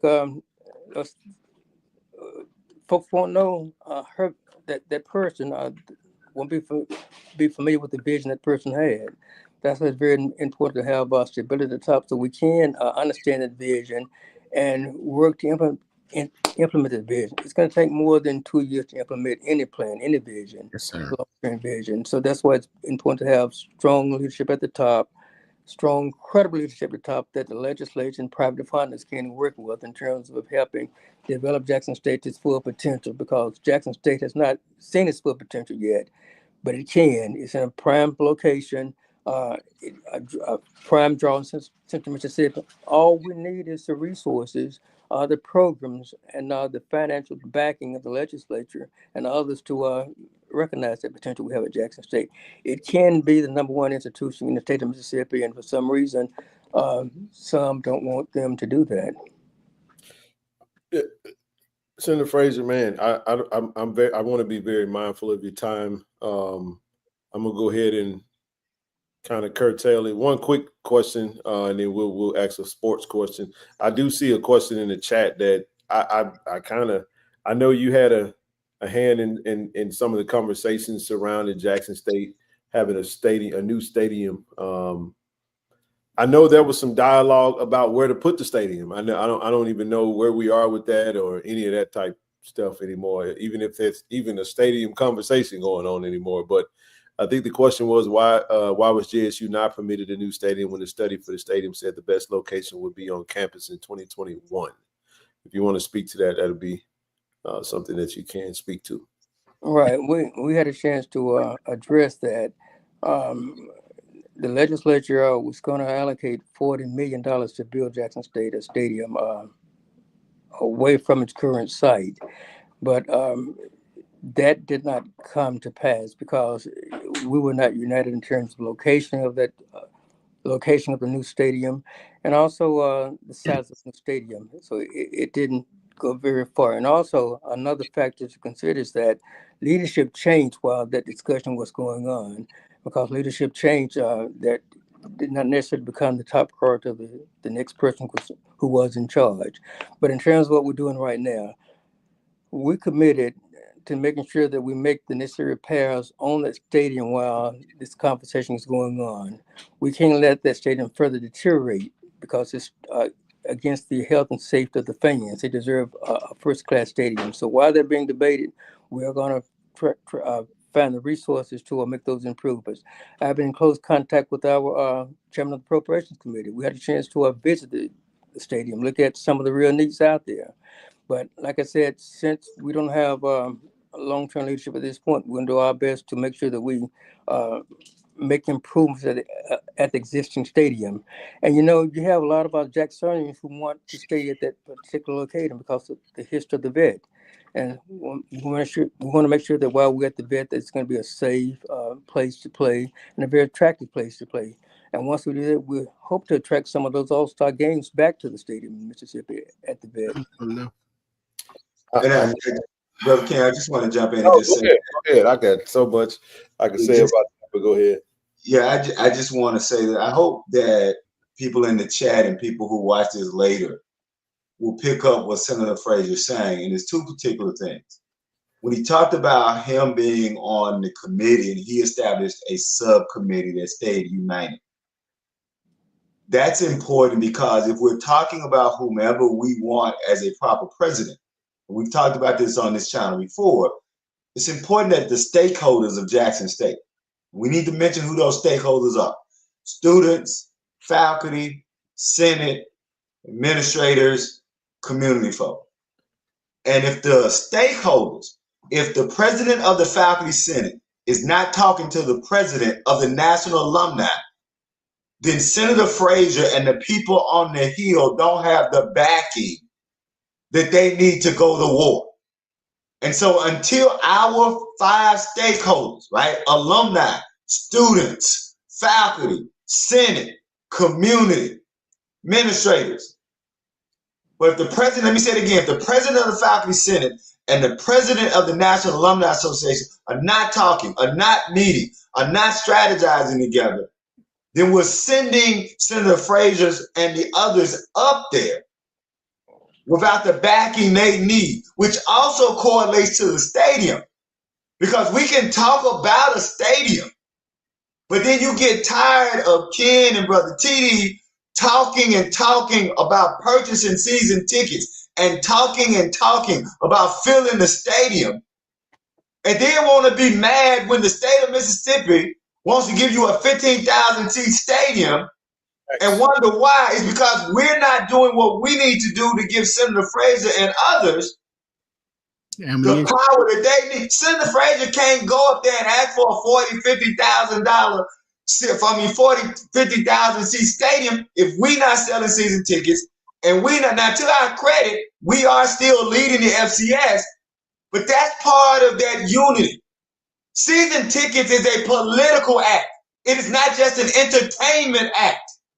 And what we have to understand as graduates and as fans of the institution, that sports is as much a political thing as it is an entertainment thing. And when we support sports, we are giving Senator Frazier and others the ammunition they need. That's it. I'll shut up because I do want to hear Senator Frazier talk about some of his favorite sports moments in Jackson State. But I need people to understand that what Senator Frazier is essentially doing in his elegant way, because he's a very elegant man, he's pleading with us as stakeholders and as fans of the institution. If we're not united and doing what we need to do, it makes it even more difficult for him and the others to do the job they need to do. That's it. I'll shut up.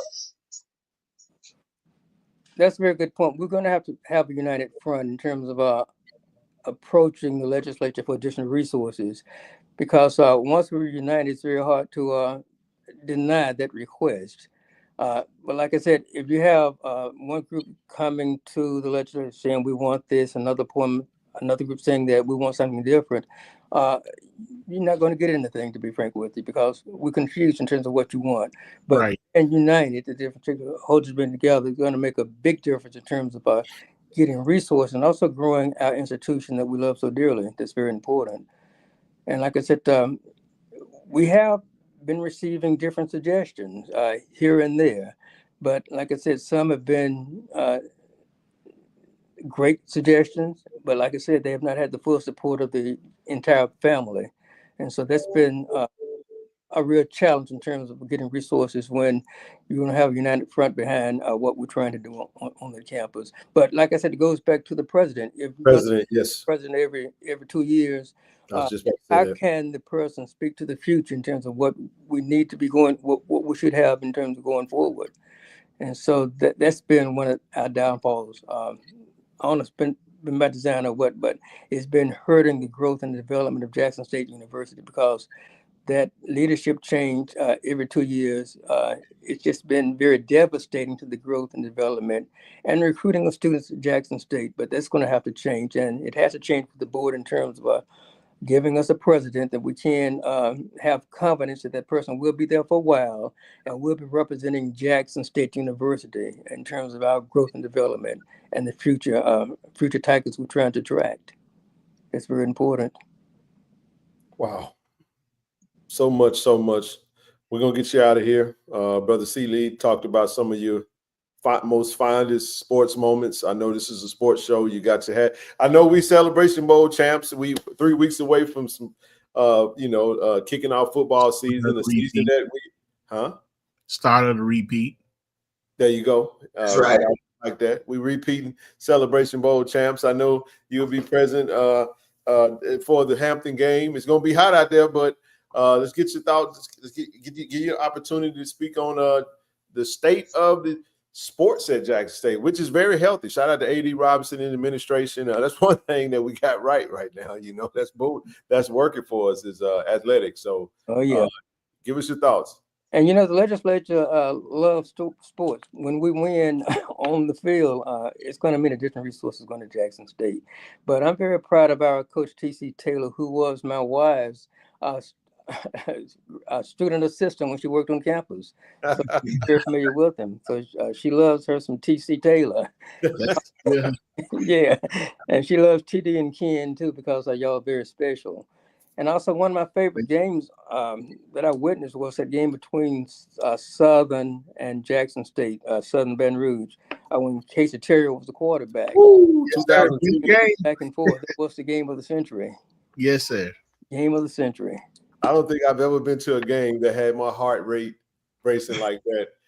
Oh my goodness, boy! It was just my chest hurt for like 30 minutes after that game, but I was happy though. T. I was happy. Oh goodness. But go ahead, keep going.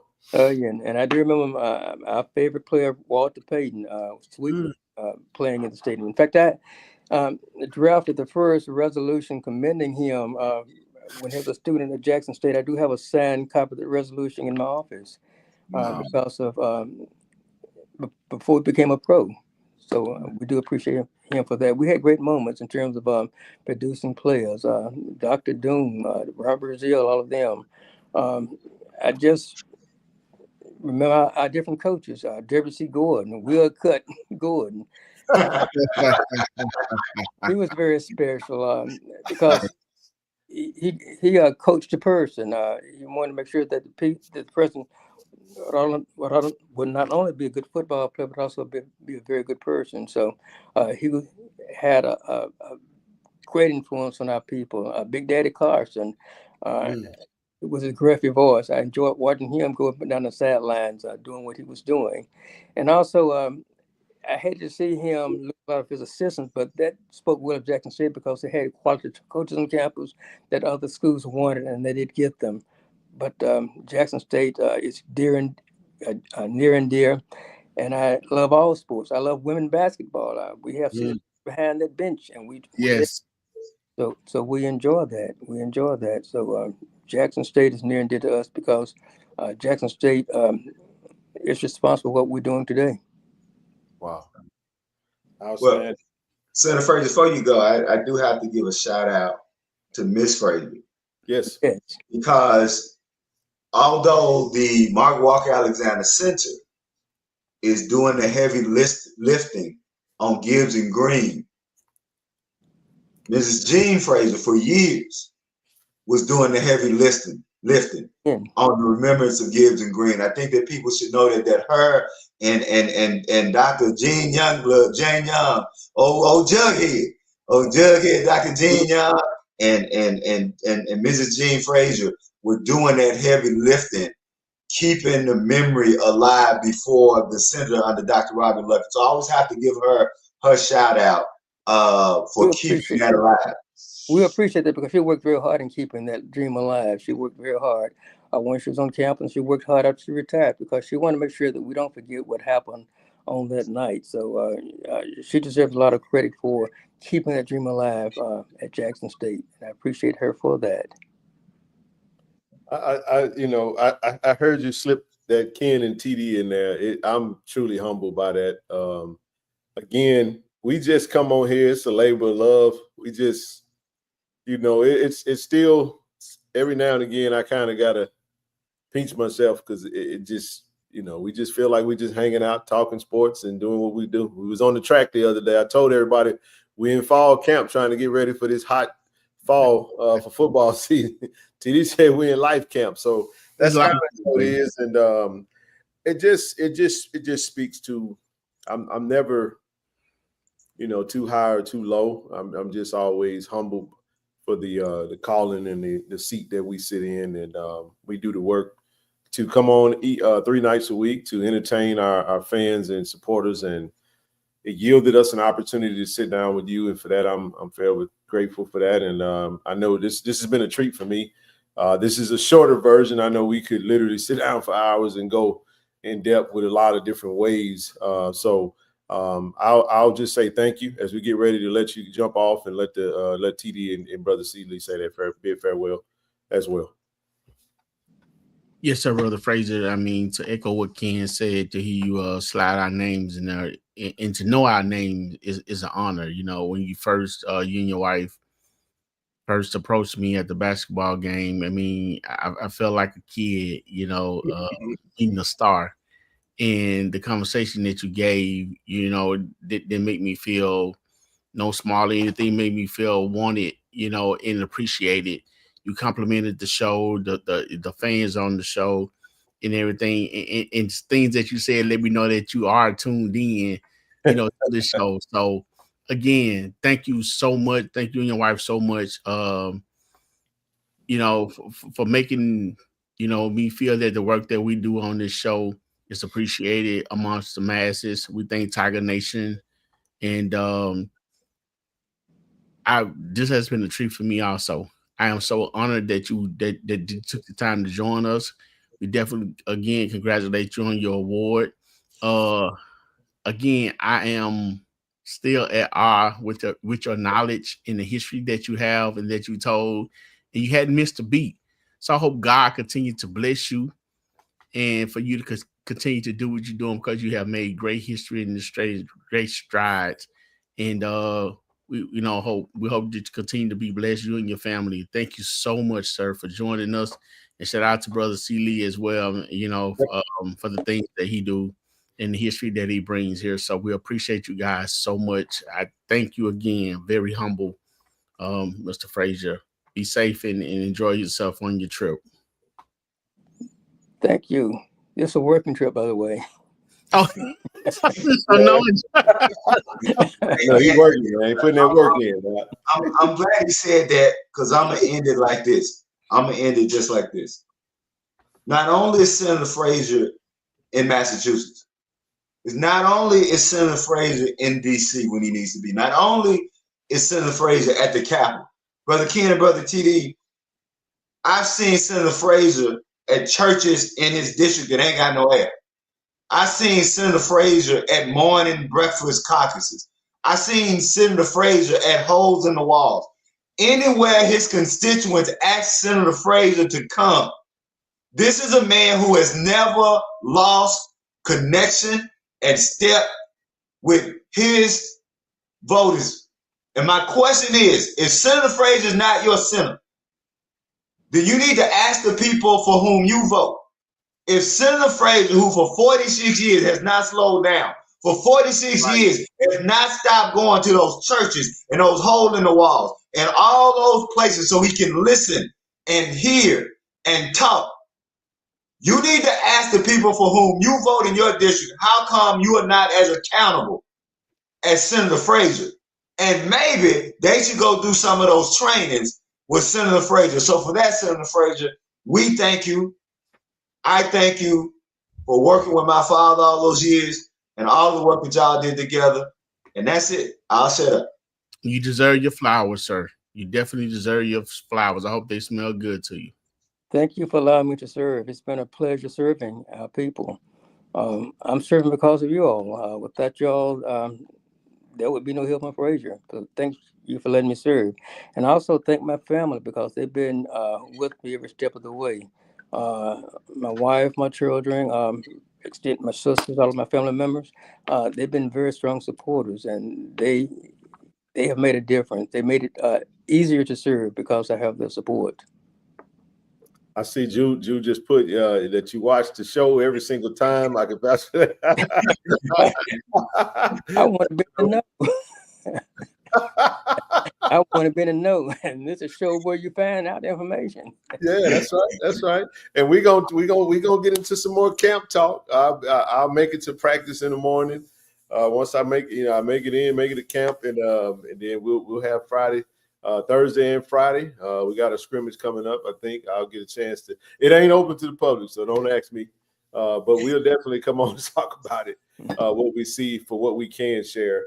But again, Senator Frazier, get you some rest, man. We appreciate it. We're gonna go ahead and let you hop off. Thank you for hopping on, and we will continue. Hopefully, we'll continue to make you guys proud, and we're gonna continue to do the work. We just get started because we're just 3 weeks away from football season. So that Friday night show is gonna shift to Saturday morning show. It's gonna be We're gonna come on like T Reezy in the band session crew with the pom-poms, trying to get everybody fired up on game day. So we got to get it out early because y'all know we play those early home games. But nevertheless, all the best to you. Thank you for everything that you do. Thank you for coming on, and we'll see you soon. How many games you gonna try to catch, Senator? As many as I can. Okay. All of them, TD. All of them. All that you can. Well, have a good evening, Senator Frazier, and like I said, we'll talk to you soon. Thank you. Y'all have a good evening. Thank you. Thank you, sir. Thank you, Senator. Yes, sir. All right. That was cool. Yeah, that was definitely a treat. That was definitely a treat. We appreciate Senator Frazier for coming on. Oh man, we got a little. Ain't nothing else left to do with that. Let's see where we at with it. Again, if you haven't signed up, click the link, join the collective. If you haven't, Greenwood out of stock right now. It will be in stock soon. We'll let you know when it's back in stock. I told y'all don't miss out on it. I got my case. You know what I'm saying? I'm just waiting to see if it's gonna come back in stock, Brother CD, because if it don't, I'm gonna have some limited edition bottles that's gonna be signed, and you can buy it for a nice fee. Nevertheless, Friday, August the 29th, 6 p.m. to 9 p.m. Listen, if you're going to be in the city of Jackson, we need you to pull up. We're going to do a live stream at Cat Head. We're going to have these Cat Head collaborative bottles. I will be at Cat Head on Friday morning to go and test out the sound system, the layout and everything as we get geared up and plan for the show. We'll have about 35 cases, 420 bottles. We're gonna sell every bottle that night, and portion of the proceeds, our portion of the proceeds, is gonna go directly into the collective because that's what we're doing. Brother CD, you want to say something? I just looked at my calendar. I'm gonna be in enemy territory on August 29th. But Alcorn? No, well, now Valley. Doing the itty bitty. You gonna be itty bitty, huh? Yeah, I'm gonna call them enemies. Yeah. No, I grew up. I basically from Clarksville grew up on the campus of Valley, so I got a sweet spot in my heart for Valley. But they're doing they're commemorating the Emmett Till Memorial, and there's a magazine that's coming out, and they basically got a lot of national poetry heavy hitters that wrote poems, especially for Emmett Till. So I have a poem in that myself. And it is, when I say, when I looked at they sent out the table of contents, man, it was how could I put it? If basically if you are a rapper or a blues singer and all the major people in there, you see your name in there too. It was one of those, so they said, look, we doing we gonna have the commemoration on the 29th. Would you come and read your poem? So that's where I'm gonna be. So I'm gonna try to get back, but that's where I'm gonna be because when they say remembering Emmett Till and like I said, we got to do this history. So that's why I'll be. So I'll just say, as my uncle say, drink one for me. No doubt. I ain't gonna drink one that night. I'm gonna drink one after we blow the top off Hampton.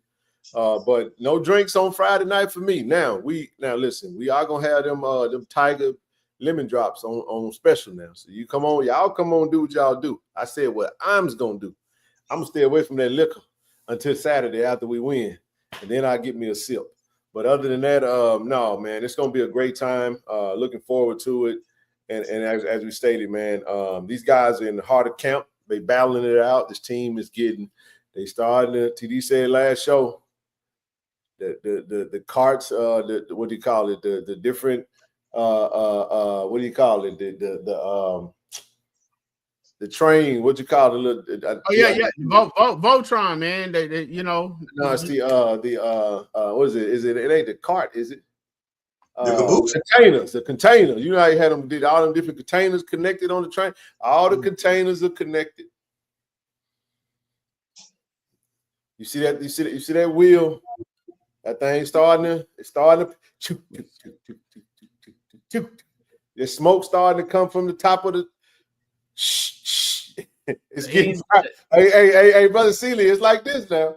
It ain't chugga. It ain't. It's starting. It's getting ready up. Steaming up. And listen, I'm gonna say this. This is right here is a special message for the young brother who jumped in the comment section of the video that we posted, the little short video. Oh man, that's weak. Man, I just said for sure. I just said JSU by a lot. Listen, man. I said ain't nobody beating JSU this year, bro. I'm gonna save you. I'm not gonna do the back and forth. How you feel is how you feel.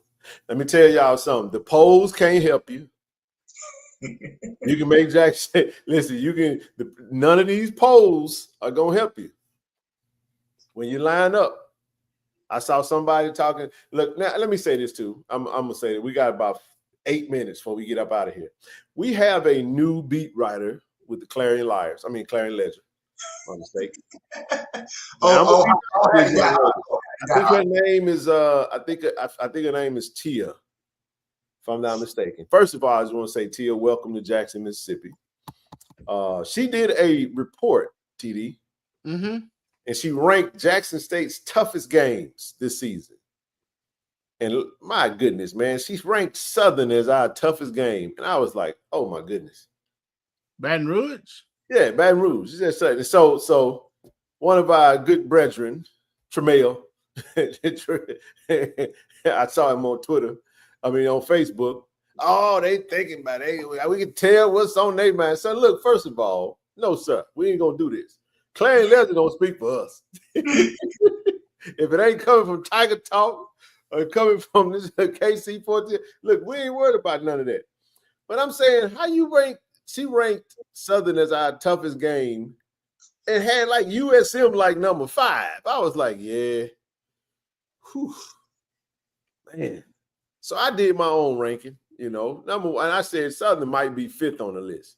Number 1 toughest game this season is going to be USM, September 6th. Hands down, bar none. There will be no game that we will play this year that would be tougher than that game.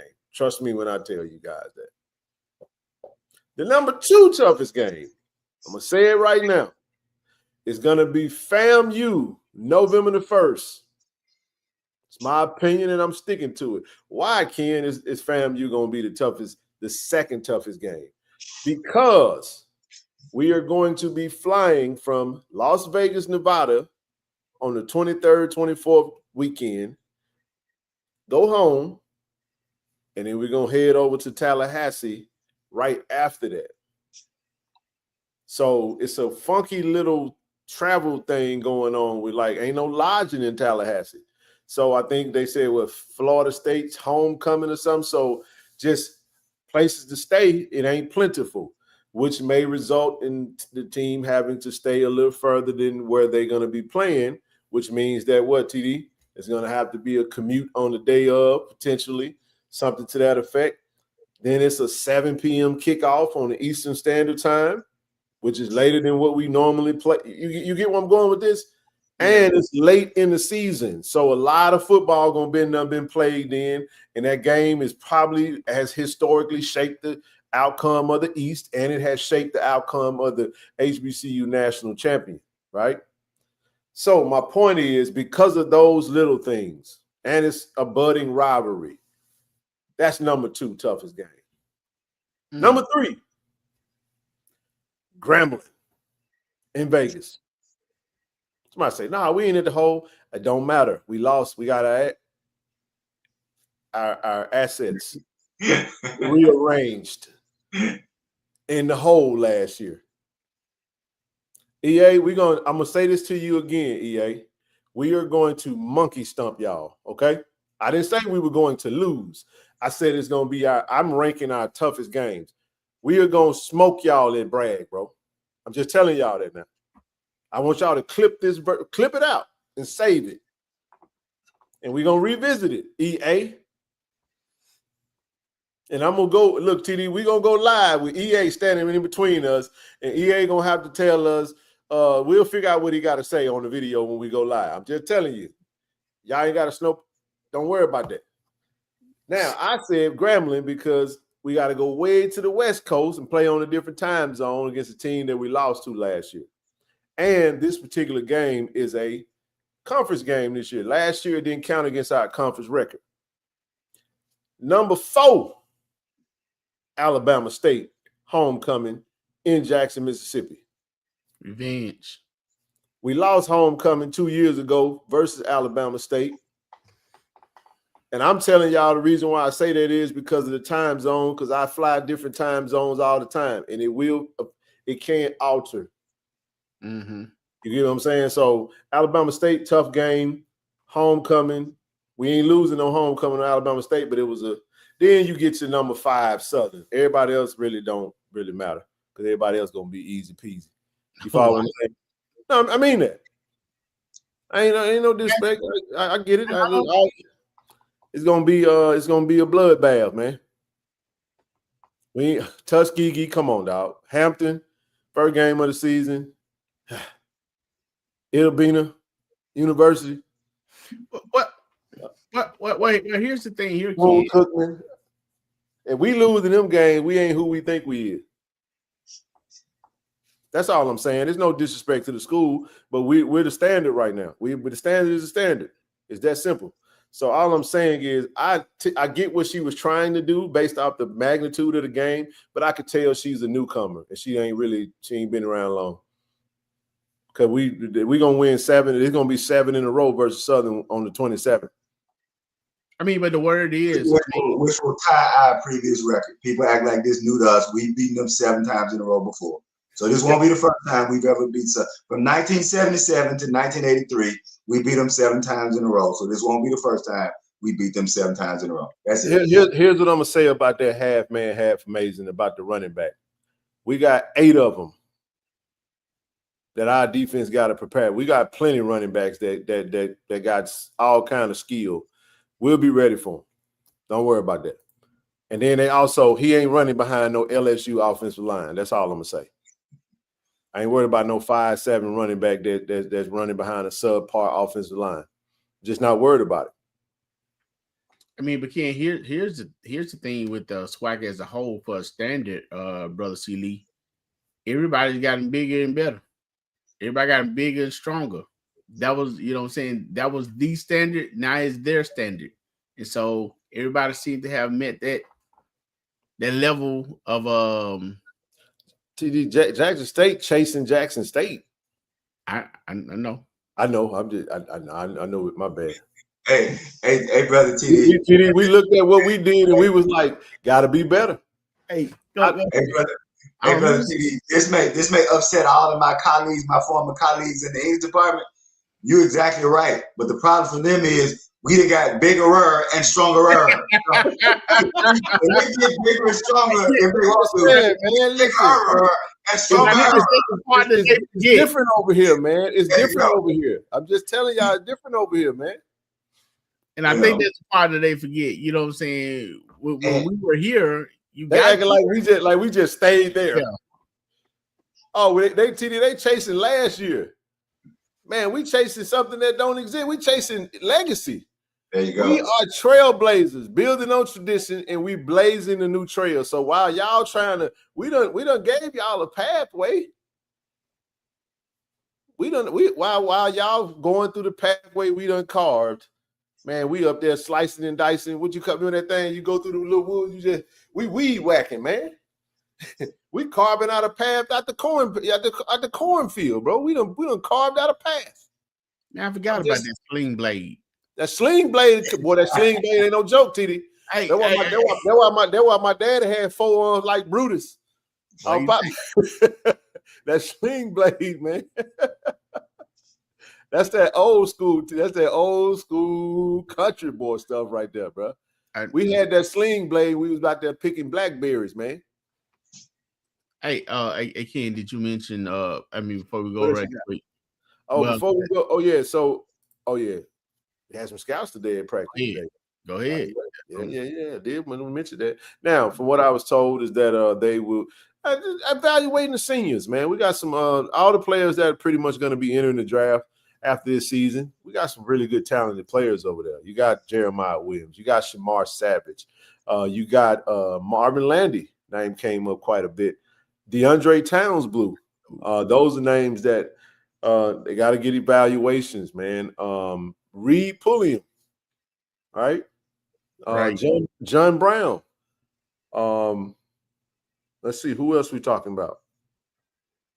Shamar Hawkins. Shamar Hawkins. Pending that JUCO rule. I'm just saying, we got some talent over there, man. That's definitely Levi Wyatt, another one. We got some talent. We got some talent over there that they evaluate. But we definitely, it's always a good look to see NFL scouts out there. We know that the season starts. Know that preseason is about to happen, about to start. Shout out to Rob, Didi, James Houston, Isaiah Bolden, Shador, Shiloh, Travis, Cameron, Silman, Craig. Did I miss anybody? You said Rob, right? McDaniel. I did say Rob. I said Rob first. Yeah.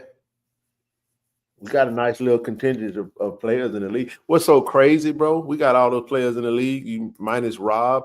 Think about it. The four Colorado transfers from Jackson State: Shiloh, Travis, Cam, Shador, James Houston, Isaiah Bolden. See, that's 6 players. 6 players, bro, from that Jack State 2022 team. Who K. Cali with? I think he did get a good look, though, didn't he? I'm not sure who he's with. What comes after USM win? Do we play North Dakota? We don't play none of those teams. Do we attempt to play it? So, again, I'm going to say this again, family. I'm glad you asked that. These are good questions. So, what happens after the USM win? You play more football. Do we play North Dakota and South Dakota? No, we don't. There's no pathway for that. You would have, if you do play them, you're talking next 3-4 years down the road. It's probably maybe like you could try to play that game, but what are you gonna do? A home and home? We're gonna get North Dakota State to come. We dang sure ain't going no Fargo. We're not going to North Dakota State. That's not happening. The next question: do we attempt to play? We will never attempt to play in the FCS playoffs. That's not exciting for us. That's not the Celebration Bowl. I'm gonna explain it again. The Celebration Bowl is our Super Bowl. Because of the Bayou Classic and the Turkey Day Classic and all that stuff, we cannot enter into the FCS playoffs because while we're at home eating leftovers, watching the watching the Bayou Classic, the FCS playoffs start that same day. Plus, you don't make no money. Thank you. No money. Hold on. I'm sorry. Go ahead. No, I was going to get to that, but this is what I wanted to say. The only way that we can play in the FCS playoffs, I just want to emphasize this, is we got to be the best second runner-up in the conference. That means that we're not going to the Celebration Bowl and we had a good season. So let's say we finished 9-2 and we ain't going to the we not going to the SWAC championship game. Now we get like a consolation to go to the FCS playoffs. So we have to start looking at the FCS playoffs for what it is. It is a consolation to the SWAC. It's not a level up. And then, like TD said, ain't no money in it. You're gonna spend money to play in it because your first game, you're gonna be on the road. If you do host a game, you gotta be it to host a game. We've already done that, so we gotta just move on from that. Now, do we move up to the FBS conference? Man, the stuff that is required to go up to FBS right now is ridiculous. The other thing is you got to be invited by a conference, and no, if you win one game against an FBS school, it's not going to be a pathway to moving up to FBS. It's just they made it way too tough. At the same time, brother, look at the progression of the SWAC though. That's what I was just about to say, TD. I was about to say, look at what McClellan is doing. Right. What we do after we beat USM is we keep investing in us and keep leveling us up. So whatever we do, we take pride in what we do. We're going to have to look to a point in time where our stuff is good enough. Yeah, but you now, know, ain't nothing wrong with getting a game, but the chances of us playing South Dakota or North Dakota, it's probably slim to none. But Ken, here's the problem with that statement, with that question. And I'm not picking on but okay. My father used to always say, a man who can make something or fix something will always feed himself regardless of the political landscape. Why would I want an empty pat on the back from white folks as opposed to $1 million check from somewhere else? Right now. By the way, Jack State Tiger family, hey, go buy all the FAMU's tickets up. Buy them up on their home side. Buy them up all over the stadium. Buy them before they buy them. All right, go ahead, Bussy. Keep going. And no, we would not expose our players to more draft because we actually have higher TV ratings than they have. We're actually seen on TV more than them. We have higher ratings. We have higher streaming numbers. We make more money. We actually get seen more than about half of the listen, the game against USM is going to be on ESPN. They can get drafted based off the type of how well they play in that game. I told you, go ball out in that game. And then we had a Legacy Bowl. Yes. We doing numbers. I think people don't I think that even the numbers that the SWAC puts out, people just won't believe that we're doing more than the Celebration Bowl does more numbers than all the FCS playoffs. It does. It's not one FCS playoffs game that does more numbers than the Celebration Bowl. There's not one FCS school that has a higher TV rating than Jackson State. Not one. You know how you get more scouts and you know how you get more NFL exposure? Win. Yep. WIN. Just win. Yep. If you win at a high clip, man, these coaches want winners.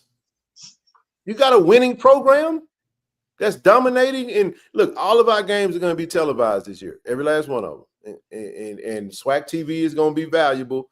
I know it's just rolling out and we don't understand the value of it just yet, but I'm telling you right now, it's going to be, look, there's so many opportunities for marketing. I love the ideas that's being thrown around out there for people to, for big time figures to look. Let me say something. Can I be real about something? And look, I'm big on forgiveness. I'm big on another shot, another chance. You know who I'm gonna call if I'm SWAC TV? Who? I call Shannon Sharp. I know. Ain't gonna go with I know you just got ramrodded by the little OF girl. I know she done took you down through there, bro. I know ESPN just fired you. But I get it, y'all. I understand that. See, this is the thing that we do in our community at the detriment sometimes of our own of the greater good and the greater cause. Other communities embrace they folk that find themselves in tough spots. I'm gonna tell you like this right here. You get Shannon Sharp and you get Cam Newton. Let me tell you something. Everybody and their mama gonna tune in. You know why? Because there's controversy around his name. No, bro, we ain't got the money to pay you, but you need an image. You need us, and we need you. Come on, baby. Sound familiar? Savannah State, here we come. You get what I'm saying? Listen, I get it.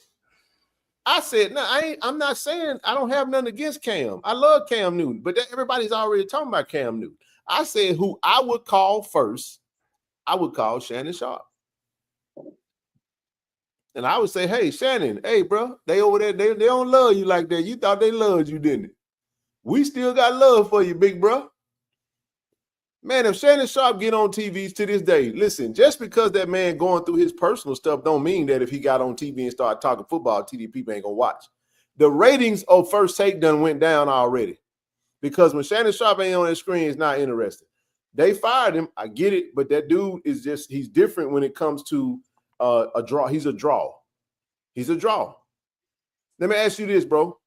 Are you turned off by Shannon Sharp because of what he went through in his personal life? I don't care nothing about what that man got going on in his personal life.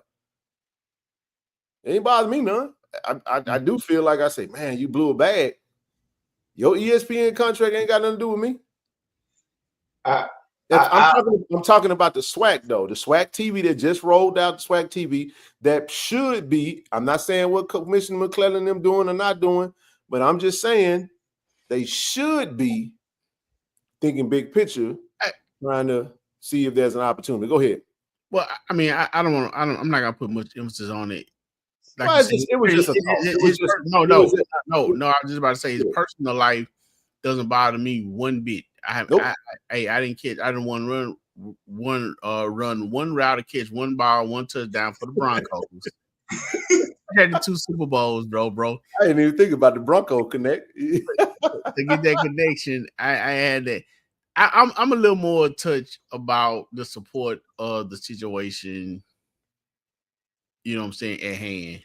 You know, that's that's nothing. But if personal life don't bother me, it's more so that unnecessary support. Well, I ain't gonna say it was unnecessary because I guess it was necessary for that situation.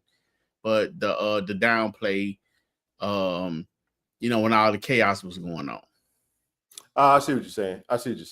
Now I wasn't thinking about that. I'm not. See, again, this is not a Jackson State move. You have to keep in mind. I'm thinking SWAC. I said, if I am the SWAC, I'm going to reach out. It's just to kick the tire, bro. He may tell you no. But yeah, Cam Newton, great. But Cam Newton ain't got no controversy around his name. And Cam Newton is hot. Just telling you that right now. I'm saying you catch Shannon. Cool, man. Cam's so cool. I like Cam. So can I come at it a different way? I would say, Brother Ken, everything you say is correct.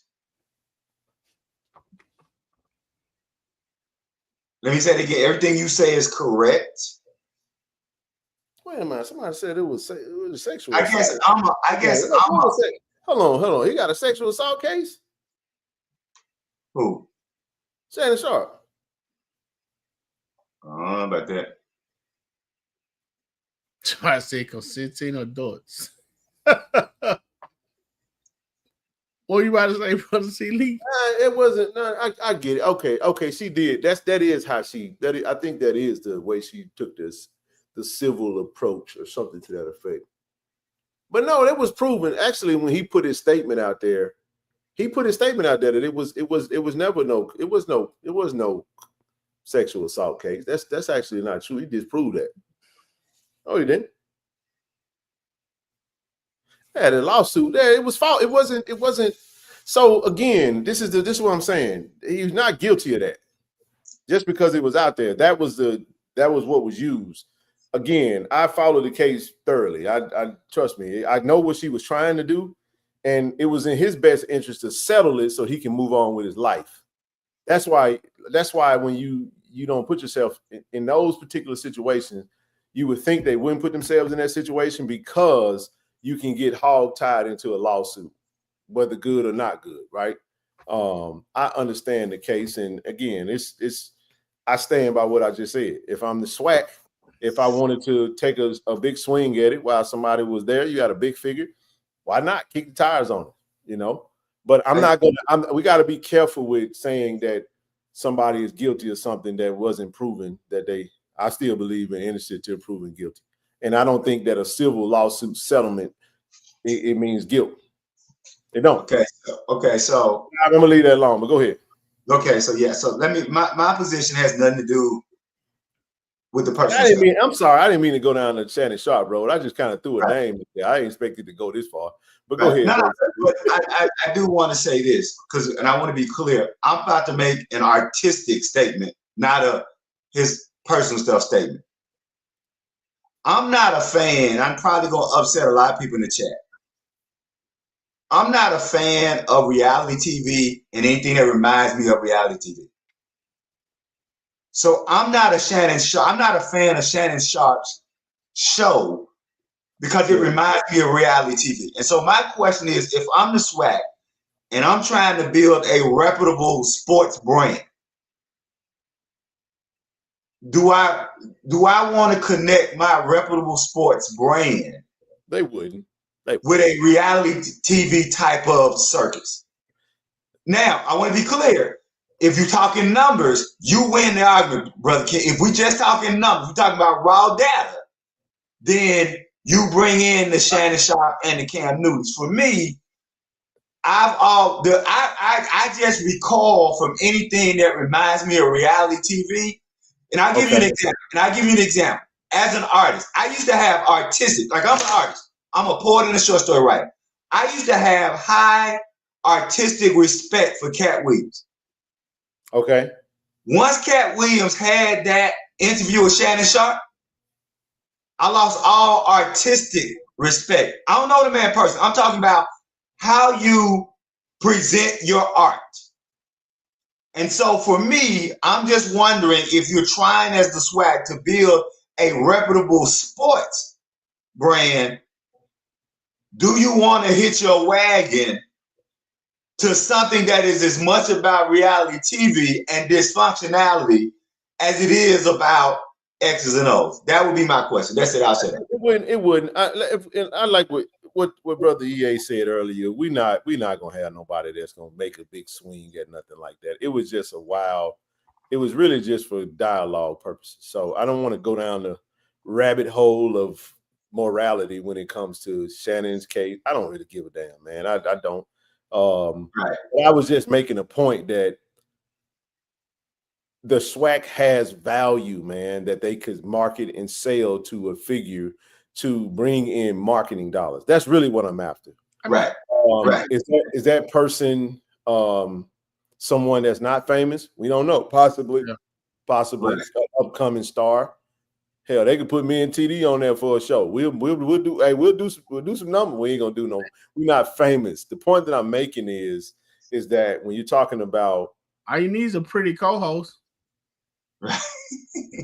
Hey, you might be on to something. Right. No. But all I'm saying is this right here. To this goes back to my said Joy Taylor. No, we don't need Joy on here. She got fired. And if you know why she got fired, we're gonna leave that. We're gonna leave that one all the way alone. All right, listen. All I'm saying is that there comes a point in time where we look at our stuff and say our stuff is high quality, man. Our stuff is the cat's meow. And let's build on our stuff. We always feel like we need to go to somebody else's party and try to ask, can we stop being offended when people don't invite you to their party? And then when you show up and try to impose, they tell you they don't want you there. Right. Bro, I don't want to be at I don't want to be at your party. I want our party already booming. We just need to have more people to see what we really have and appreciate that and pour into that. Because I love HBCU Go, and we saw it from its infant stage, right? And we've seen this thing kind of grow into something that's becoming, a very reputable brand. But the SWAC did something that we didn't see. A lot of people talking smack about the SWAC, or some people had their thoughts and opinions about contract, all that stuff that was going down, that we know the dialogue that was out there over the past couple of years. In comes a partnership. In comes this streaming service. And don't let them mess around and put historical games on that platform. You got something you can sell now. Now you can sell advertising dollars. That's revenue that you can generate to pour back into the institutions. No, it's not going to be 53 million like the SEC.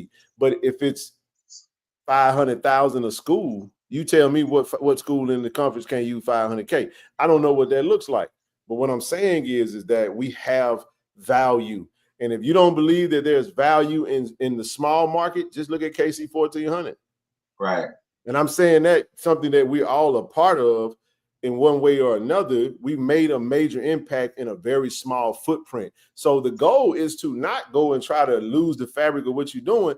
It's to continue to pour into what you have, expand, grow, and get bigger and bigger in what you're already doing. That's the only point I'm after. But I just kind of threw that out there just for shock value. That's all it was. And I know the SWAC not going to do that. Look, it was just a radical thought. Right. But the reason the Cam Newton situation came out because Cam said it out of his own mouth. Right. So that's the easy target because Cam was like, but Cam's conversation was like, And I love what Timona was saying. Timona was like, look, we need to go get Cam.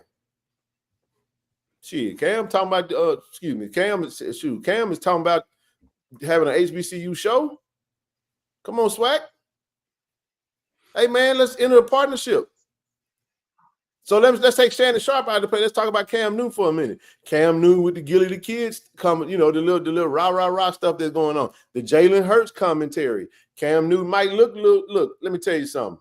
I don't care what y'all talking about. I don't care if he wear a bow tie with a basketball jersey and some shorts and some cowboy boots. I think the fella. My business. I bet you if that 6'6" joker walk around in the tailgate, folk gonna pull up because they want to go see Cam Newton. Right. He still is a big draw. You put Cam Newton on a stage outside the vet talking football in Jackson, Mississippi, people gonna pull up. You put him on the sideline, it's box office TV. So again, you bring in the dollars, the marketing dollars to pay him. The swag gets notoriety. The swag gets visibility. It's still, and it continues to grow. That's all we're saying. That's the whole point of that.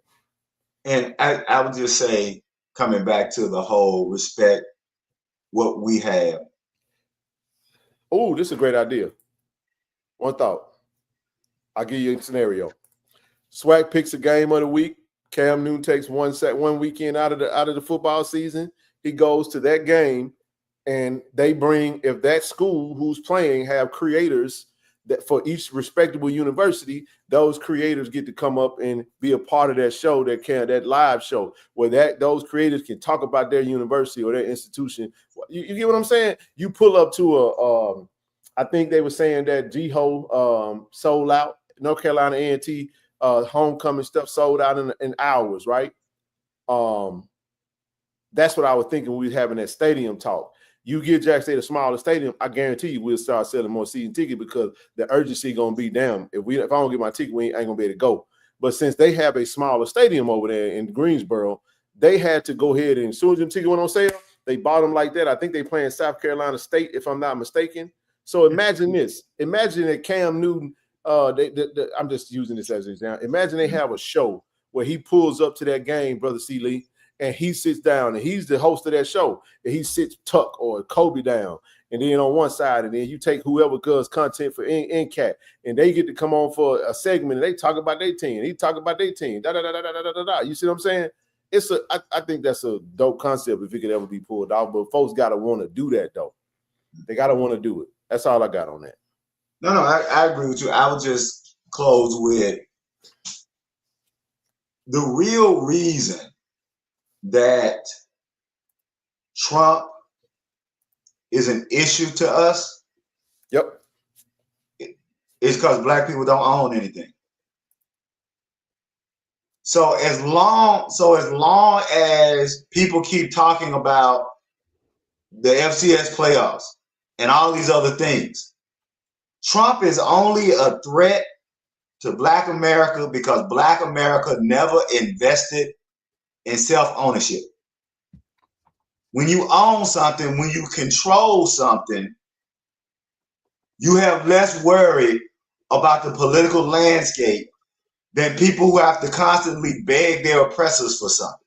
And what I like about our commissioner is that the commissioner is trying to position the swag to, instead of begging from ESPN, that we're going to the table with multiple suitors because we're going to own our content and have leverage with our content. And so every idea that we have, so I'm not against any of your ideas, Brother Ken. I just want to put the point on it that at some point, if y'all want to stop being worried about Trump and stop being worried about the neo-Confederates, at some point you're going to have to turn from begging your oppressor to building your own sovereignty. And I think that the SWAC is interested in building their own sovereignty, but we have to all be bought in on building our own sovereignty because you can't fight and beg the same person. I can't come on this screen and say, TD, you sorry. TD, you lazy. TD, you a chump. Let me get $5. And that's essentially what we do, right? We can't, until we are willing to build our own things, that's when we will get what we will have. I don't think that I agree wholeheartedly. Very well said. But Brother Humphrey, I don't think it really matters. We don't play Texas Southern or UAPB this year. We play Valley every year because they're on the same side as us. But there is in every conference you have teams that's just going to be bottom feeders of that conference. And let's be real about something.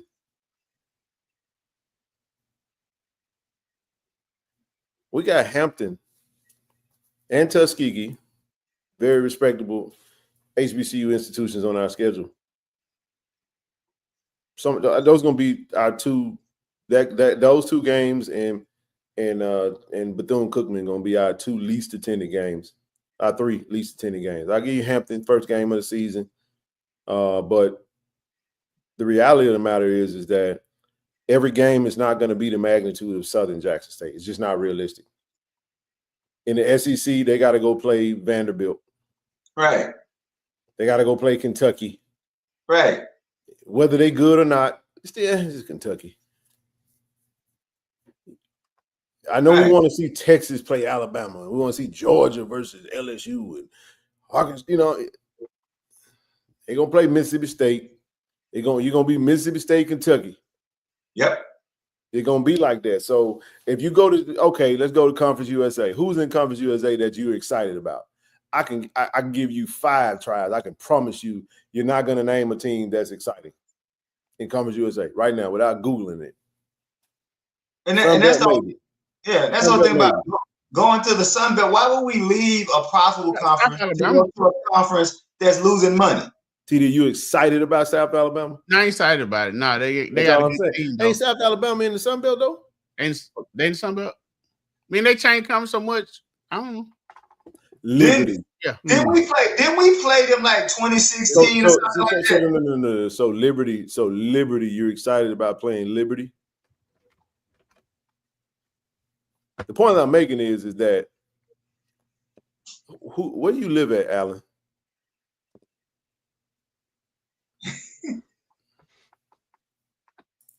Hell no. No, it will not be. It's not going to be.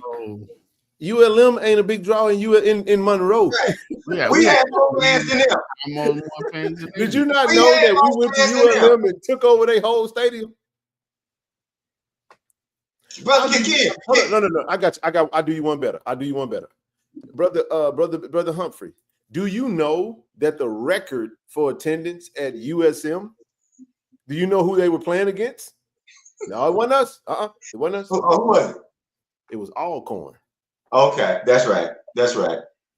Well, you know, that was after Jay Hobson went down there. He left them. Right. But it was Alcorn. I get it. You was there as a rain out. So what I'm saying is, why would we be? What is so enticing about ULM that you telling me that you wouldn't enjoy Texas? TD, did you enjoy Texas Southern in Houston? The environment. I enjoyed it. Oh, you said Texas Southern. Okay. When we went to Houston to play Texas Southern, did you enjoy that game? I did. Very much so. I enjoyed it. I did. I'm dying to get to Prairie View. I still ain't never been to Prairie View. Never been there for a football game. Not for a football game. I'm just saying. You say, oh, you live in Myrtle Beach. That's why. Yeah. See, you over there in Low Country, man. Nobody care about no Liberty. In fact, Ken, when I got hold on. I mean, cut you off again. It ain't just Anissa. It ain't just that they need to drop down. I'm telling y'all, they this close to dropping down. They are this close. I don't know if you guys read that report, but I saw it on Twitter. Do you know that their athletic director came in and they slashed, initially said, I think they slashed $8 or $9 million out of their athletic budget. This very school that you're talking about right now is this close. They are really a FCS school that's being called the FBS. And they have slashed almost $9 million out of their athletic budget. I can go find the article and show it to you. I'm telling you guys, they not that invested in sports like talking about it. Because some of these schools going to get out of sports because they're not trying to pay players. They just don't have the money for it. Yep. But I'm just telling you guys, Monroe, with all due respect, smells like cheeks because of that paper mill. And we want to go to play ULM? Man, I would play UAPB every Saturday before we'll play against Mr. Hampton them. I'm just saying, UAPB was an exciting game at one point in time. The reason it got that way is because teams aren't winning. When their teams start to win and we start to play better brands of football, then people will appreciate that. But I see now. I'm gonna let that go. I'm just not going. It's hard for some of us to understand that we're already sitting on diamonds and gold when we keep thinking that it's something else out there on the other side. We haven't even really tapped into our potential. I'm telling you guys, the SWAC getting their stuff together from a business standpoint, not that it wasn't already, but elevating and starting to reinvest in itself is a beautiful, beautiful thing, y'all. Yep. This SWAC TV thing is going to really I'm telling y'all, it's going to be massive for us. Yes. It's going to be massive for us. And I'm going to tell y'all what may mess around and happen. If the SWAC really get gangster and say all of our games are going to be on SWAC TV, we're not doing no ESPN games unless we play another constituent outside of that. You want to watch SWAC football? You watch SWAC football through SWAC TV. Mm-hmm. Now, they do the necessary things like HBCU Go, where they go and partner with other channels in different markets, whatever that needs to look like. I'm not saying it's going to happen. I don't know. I'm just saying that it's great that we have what we have. And it's good to have something, like Brother C. Lee said. We get to go to the table with some other suitors outside of feeling like, hey, just I'm going to bend over and you just hit me as hard as you want to hit me and as many times as you want to. And whatever you decide to give me in the end, I'll be thankful for it. We got to stop treating our stuff like charity. I'm done. Go ahead, brother. Y'all close us out. Yeah, I'll say this, and but going through what you just said, and I love, especially I listened to Commissioner McClellan. I love the way the direction that the SWAC is headed. I like what he had to say. I like the things that he's doing. He got a seat at the table. You know what I'm saying? Yeah. So what we need to do is keep being the standard, keep upping our game. Yep. Keep winning the championship. Yep. And let's help Commissioner get this train to rolling down, SWAC Avenue, Broadway, wherever you want to take it to. The SWAC TV is going to be fire. I'm excited about it. Said it. I'm looking forward to seeing the product. Hey, did y'all just see the news of the NFL Red Zone just got purchased by ESPN? No, I didn't know that. Something to that effect. Was it the Red Zone? I loved it. It was on YouTube TV. That's how I watch NFL football. I just watch Red Zone. I don't even watch the games. It was something to that effect. But what happened is that if your channel, if what you have, business has been buying businesses for eons. A business wanting to buy your business is a sign of product is a sign of profitability. Yep.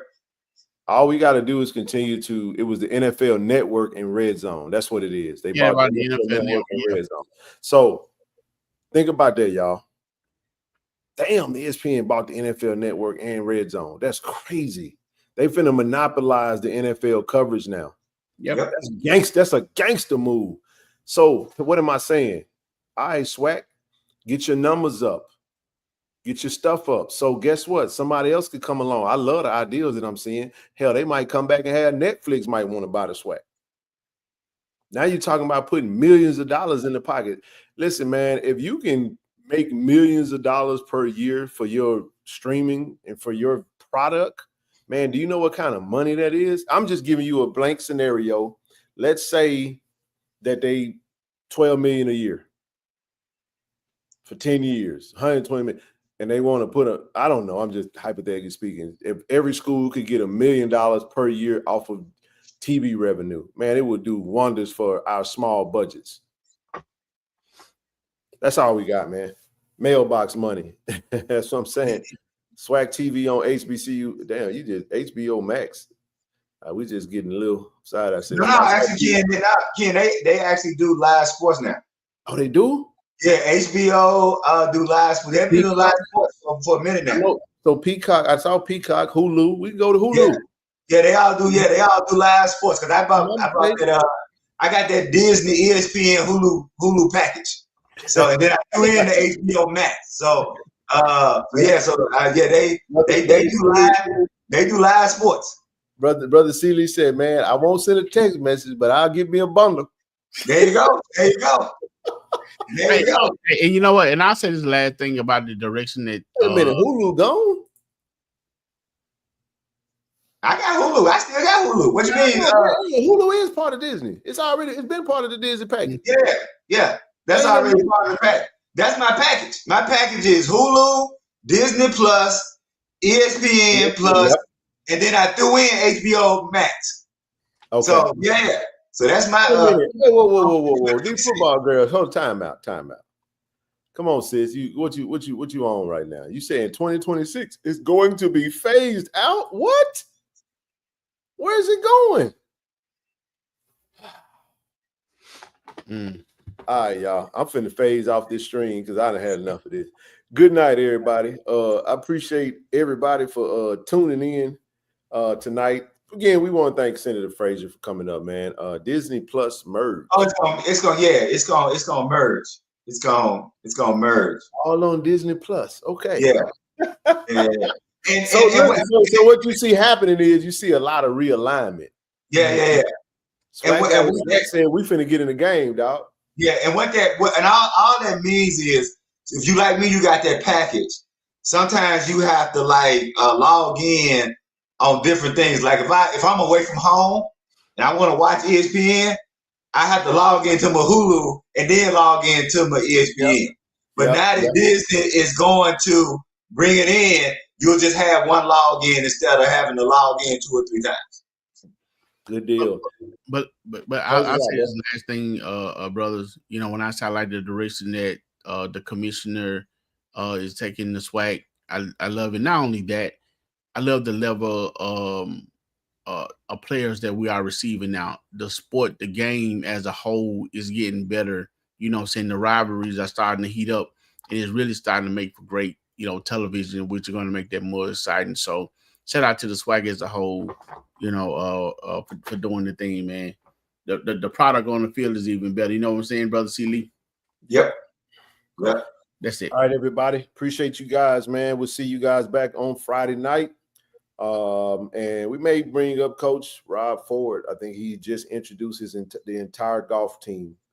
So we'll show you all the players that are going to be a part of this 2025 golf fall, men's and women's. He can come up, talk about them briefly if he has the time. And we're going to talk football again. We're going to talk some camp stuff and pre-scrimmage type conversations. But other than that, we appreciate y'all. As always, y'all love. Go Tigers. Because I only love thee. Waiting on it. Good night. Good night, everybody. ShotRx is bringing healthcare to you. With our mobile health team, we can come to your school, church, or business to take care of you. We offer childhood immunizations, COVID and flu vaccinations, physicals, and much more. Don't put your health off. Welcome to Care and Compassion. Welcome to ShotRx. We are trying to build a program for the next 10 to 12 years. It's not something that's overnight. We understand that the NIL and collective stuff has its role, it plays in it, but we are on the forefront of FCS football and attacking the NIL, attacking the collective. We got a very nice payroll at Jackson State, believe it or not. And I mean, our fan support, and we need more support. But we know that payroll is attached to championships. You know what I mean? So we're not out here trying to recruit kids based on money, but we also want them kids to know if you come to Jackson State and you end up benefiting from the collective, benefiting from an NIL deal, we expect a championship out of you. What up, it's your boy S. Dot, Mr. Slow Wine, Mr. Still Trending. August 15th is going down. Jackson State. J-State, y'all know what it is, man. Your boy coming and I will be performing live. Shout out to Coach Taylor, man. We doing it. We doing it championship style, man. August 15th, Country Boy Experience, S. Dot, Jackson State. I'm in the building. It's going down. Hey, this True Thompson. True, you got to get word for Tiger Nation, man. I love y'all. Tiger Nation. Do y'all love? Go Tigers, baby. Appreciate you.